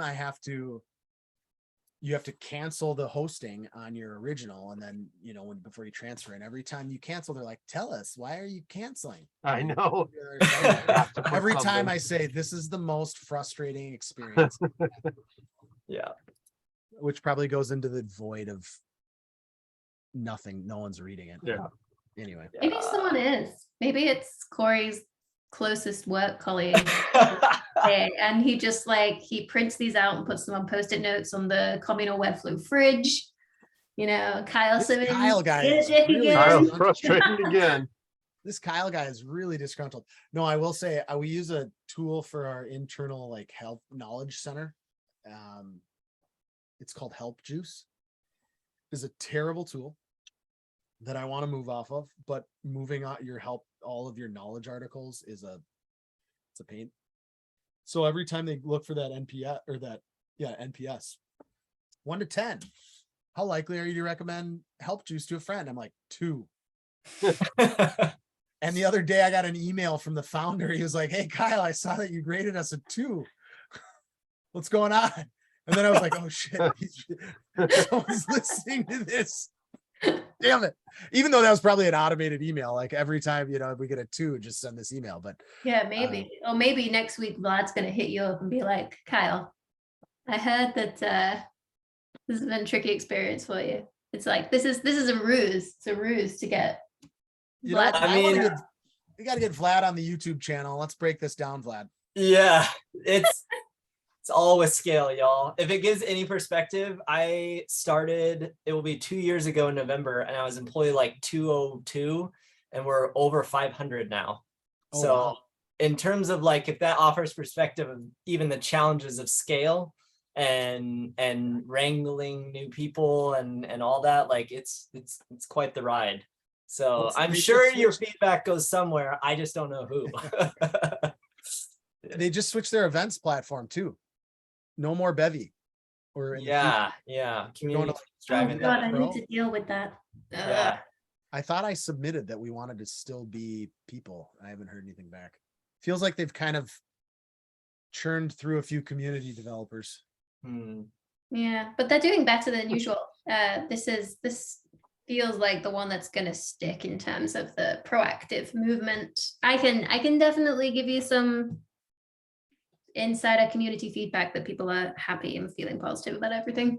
That's Corey, awesome. to Corey's hear. got the look of no comment on his face right now. No, sorry. What came to mind is I'm not super close to that team. But what came to mind is when you said event is like, so before Webflow, I worked at a company called ITA Group here in Des Moines that does events and incentives. And so we worked in this like virtual event space, especially when COVID hit.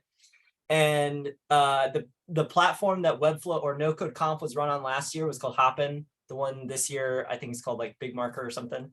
Regardless of who it is, it's just like, it's never a good experience. And so next year, I'm like, we are building this joint in Webflow, like whatever it takes. Because what would that, I mean, y'all as Webflow users, you attend the virtual conference with like 20,000 people watching at once on the product that we're talking about the product for. Like, how freaking cool is that? What would You that got to say be a about product our of your hosting stack? product. Yep. You got to be Yeah, a product like, of your product.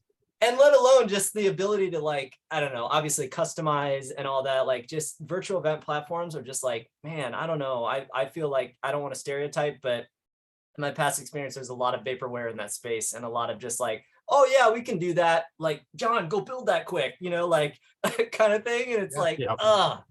so bad. So Are anyways, you, that's what I are thought. you going to the Webflow Conf? I hope, yeah, like to be honest, like I still don't know 100%, like, do I have a ticket or can I attend as an employee? But yeah, more than likely, I think, like, I think we're going to do maybe some kind of brand team lightning talk, like in like a sideshow thing.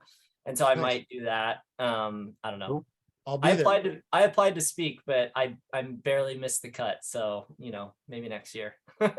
I've applied twice. I applied for the first No-Code Conf. I didn't even get a call back. Yeah, same. I'm with you.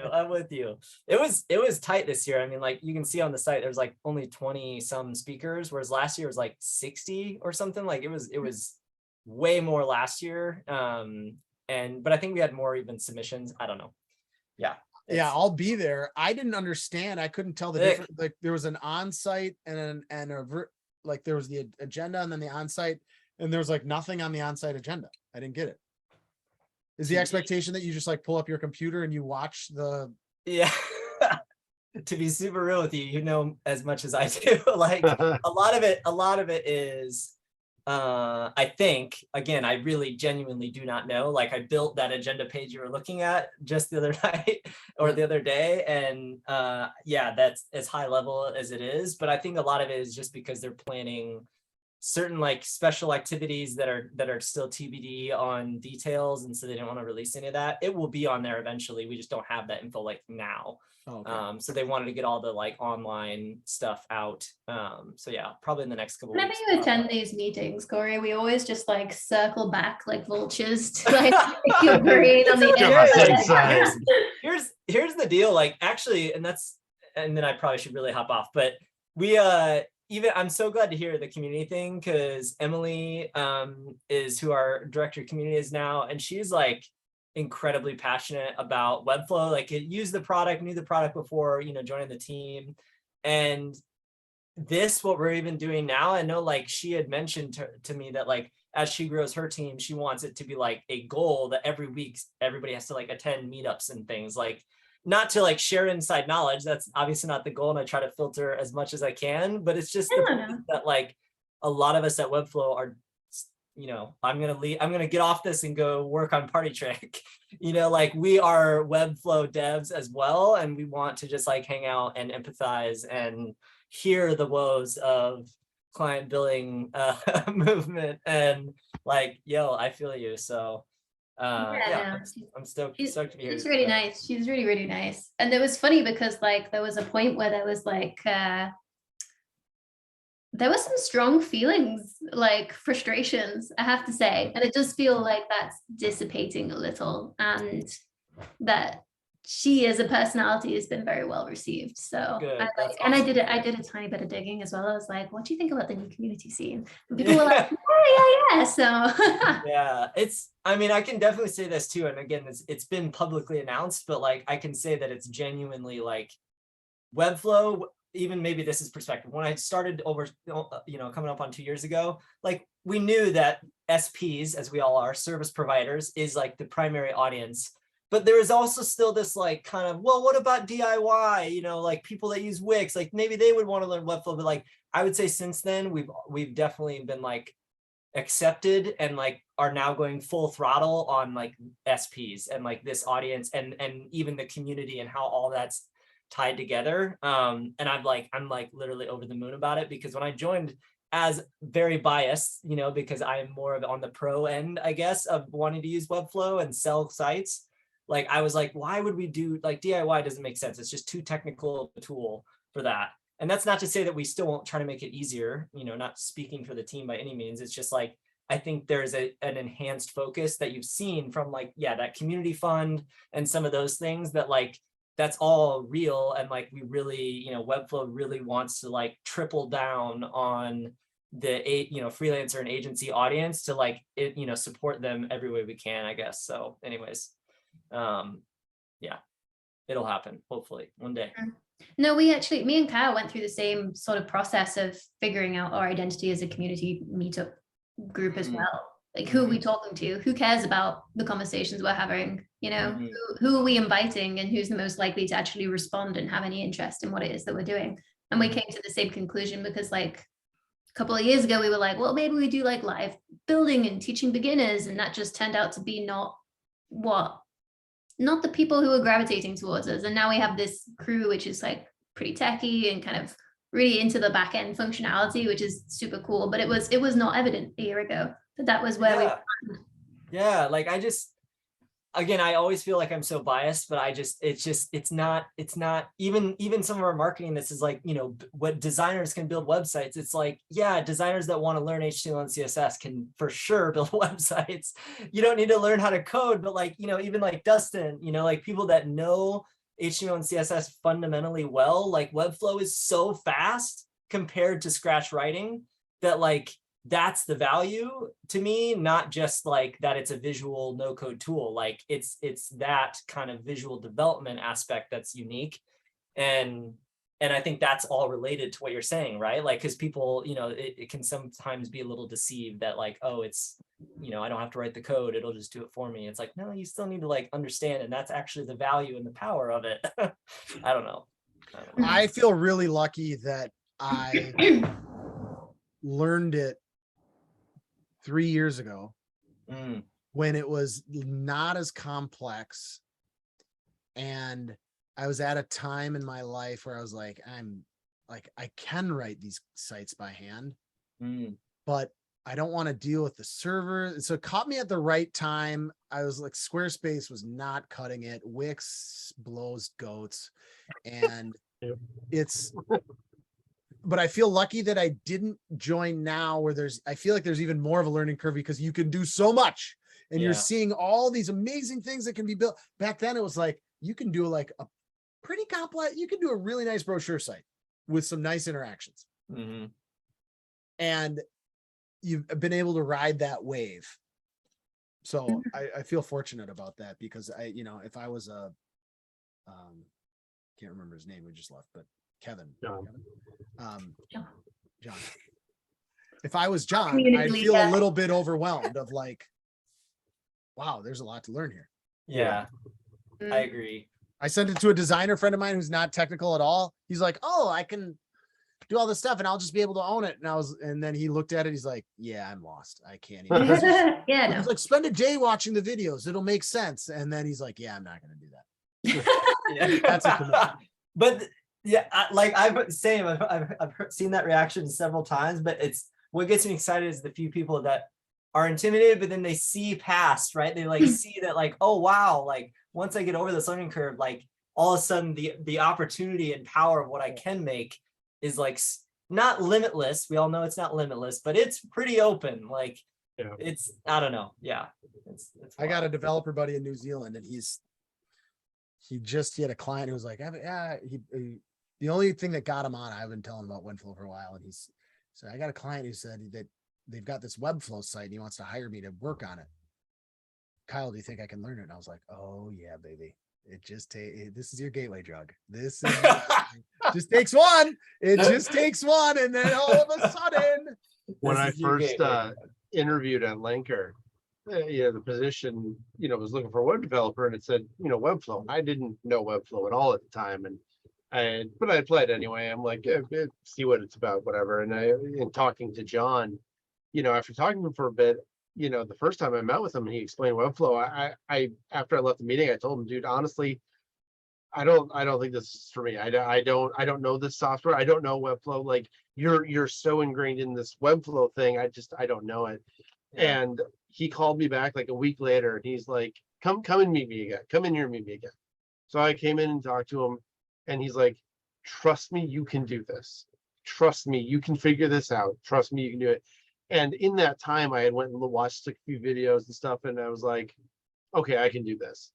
And I mean, I took a job that was strictly in Webflow, having not known it whatsoever. And just like, I can do this. And it's like you said, it's not super easy to get into. It's not super easy to learn. But if you just dedicate some time to it and do it, like you said, once you break through, then it's just there.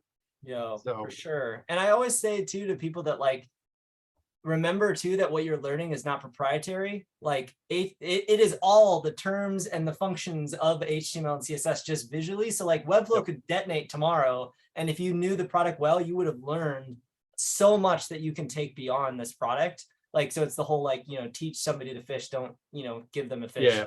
And yeah. I was using FormStack the other day and they have a matrix. And so it's a table, right? Mm.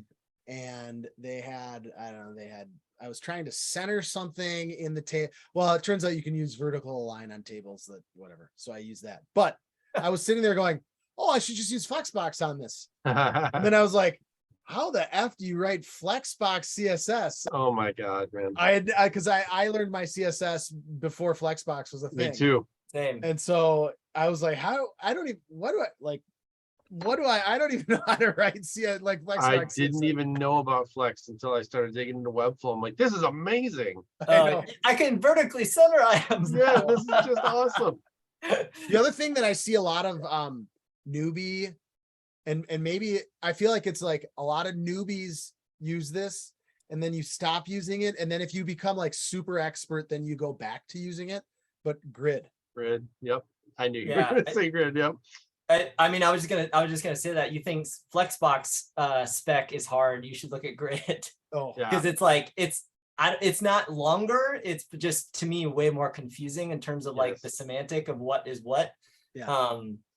Yeah, I have very mixed opinions on Grid, to be honest with you. Like our design system, like like we don't use client first or anything like that. Like we have our own system internally at Webflow, or even at Shapemaker, we use a very similar one that's really all based on Bootstrap. Y'all probably know Bootstrap, right? Back in the day, Yep. 12 column layout system, etc.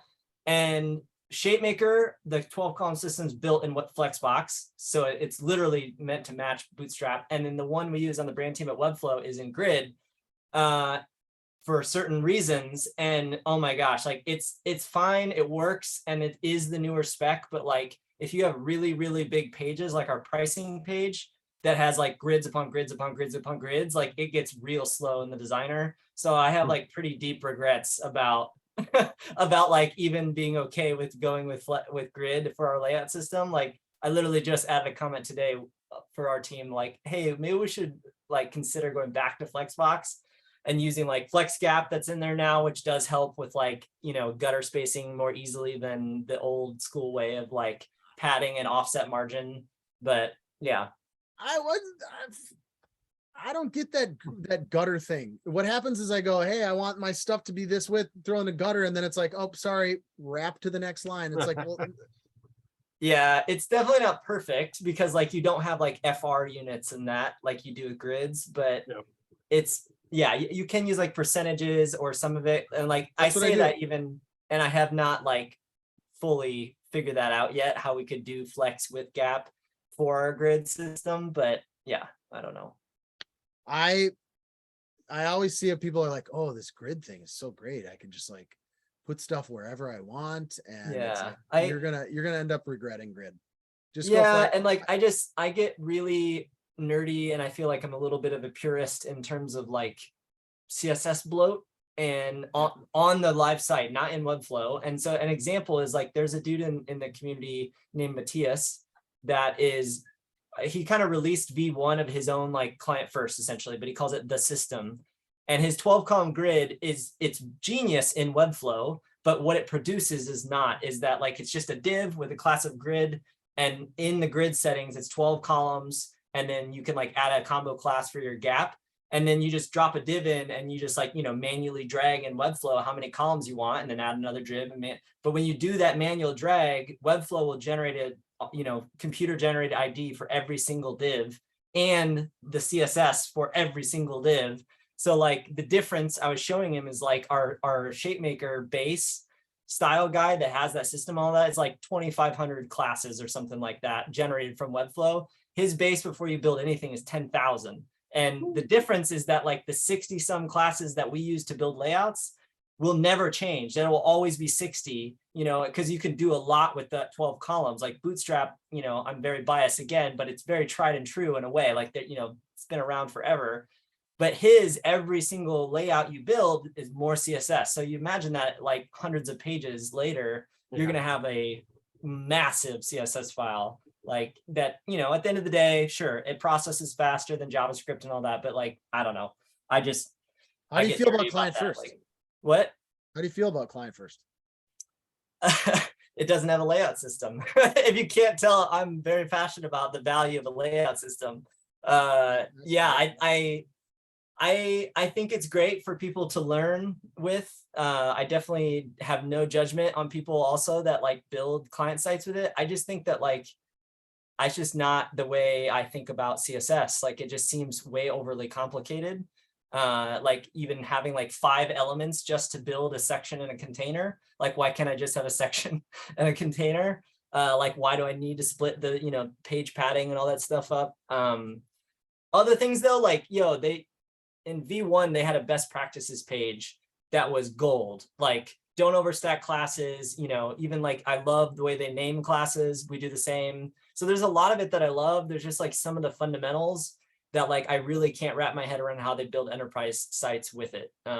And not have like it be really difficult to manage at scale or get really slow just because of the amount of classes that you're encouraged to build with it, right? Versus what's the difference in their V2? I mean, I have not fully read their V2, so I don't know major differences. Yeah, but there's still no layout system. That's all I saw. So I'm like, I'm out. I will say that I've Yeah. used it on probably 5 sites now. Nice. Yeah. And what it provides for me, because I was never working on a team, it was always Mhm. just me. And I used to get in there and I'd like, all right, let's start. And I just start naming shit. It was Yeah. terrible. And then I was like, okay, I'm gonna try to do this. And I would try to do a column system, and I would, Mhm. a grid system. And then that would break down after a while because I like didn't have a structured naming convention. And I will say I really like how the knowing when I'm okay, I'm gonna add a section to the page. I'm Mhm. gonna name it this. And yes, Mhm. there's gonna be 5 elements, which feels weird to me as a former front-end developer. Like, why do I need 5 elements? Like you're Right. saying. But once I accepted that it's okay, it's not slowing it down all that much. If you look at Facebook, it's a disaster. Oh, yeah. I mean, So, any like, if yeah, Facebook, yeah. if it really mattered, Facebook would change because they want their site to perform fast. Otherwise, people are going to leave Facebook. So Yeah. anyway, once I accepted that it's super deep, I love having a naming convention like that. It feels tidy. Totally. And then like folders, I don't know if that's just like a FN Pro thing. I think guess- that's version 2, but what is that? Here, I can share my screen and show you. It is, where is it? Client first folders. All it does is looks per your nomenclature. So, the first component is spelled out with a hyphen if you need a space, and then an underscore separates like the children elements, right? So all it does is it looks at all, again, I already kind of named classes this way anyways, long before client first, like them and all that again has existed. Like, sorry, not to go back to that. I think that's the one other beef I have with client first is sometimes they market it as like this completely original, unique thing. Yep. And for new people in the space, I just want them to know that like there's a whole world of CSS knowledge outside of FinSuite out there that y'all can go learn how to build with, and it's the same in Webflow as it is writing it. Anyways, and brand. Yep. So yeah, what's really cool is you can see all your high-level classes and you like jump in to see what's within them. What's I would say most powerful that I've used a couple times is you can bulk rename. So like, do I have any in here that have like that's a nice. lot? Here we go. Party details. On the party details page, any custom components, right? So I could bulk rename all of these. I could like say I want to prefix all these with like, I don't know, SS, and then hit check and save, and it will bulk rename all those. So that's pretty cool. But yeah. Show me your color palette. Do you organize that? Like this? Now. Yeah. Show me your color palette now. Oh, Simple. can I just show you? I'm so pumped about my color palette. And as a designer, I think you're gonna love this. Let me quick show you. You organize it by hue and everything, and So this was for share screen. Okay. So it's down here. Gotta open up my Webflow. So we worked with a designer on that, the company update, and then that intranet. And so so I first did it on our main company website, and then he has all these hues and like, yeah, he's got primary colors, blah, blah, blah. So I used the FinSuite little candy deal, but I've got my primary, like these are our department colors. So they're named after like the departments. And then each of those departments has like a corresponding hue that's just like a 20% value. And so I renamed those. So you can see how these all basically kind of look just like off-white. I would be lost if these were unorganized. And then we've got our main blue, a main dark gray, and a light gray. And then he gave us every hue that's just basically, 80%, 60%, 40%, 20%. And so I organized it. So now I can look at my Figma file, see that it's like, oh, this is blue 40, and I know I'm coming right to my blue 40. Totally. So I'm- rad. You know, and so then the other thing that I loved about it was like, I wanted it to be organized all like, so I just added these transparent, effectively, they're line breaks effectively, Mhm, know? mhm. and so that's, it's something that has actually saved me a ton of time. Mm, Is taking those brand guidelines and then organizing all of my colors right in here in a way that I can quickly just come and pick it out. totally. That's been super helpful. Do you That's feel awesome. like a little embarrassed, Corey, by your color palette now? No, no.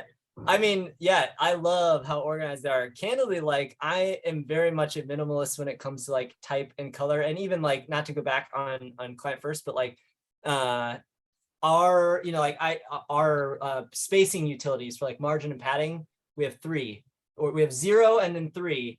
Like M1, 1M, 2M, 3M. And I just like, I want less options. Like when there's like 12 options, like I just get so like cognitive load inundated that I can't move quickly.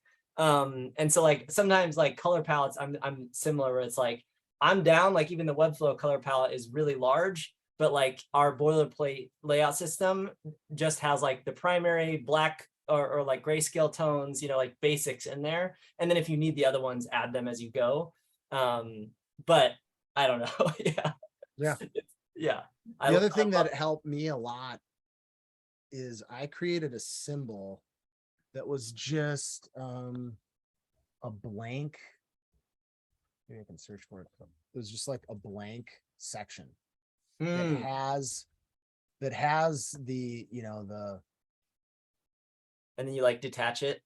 yeah, let me, and then I detach it, right? But if you look in here, it's literally, it's the, you know, it's the client first 18 divs to get you down, but it's got everything I need. And so I can come in and just quickly, you know, name my section and then go right down the list. And so it's actually really quick for me to add new sections to my site. I add it in, I unlink it, and then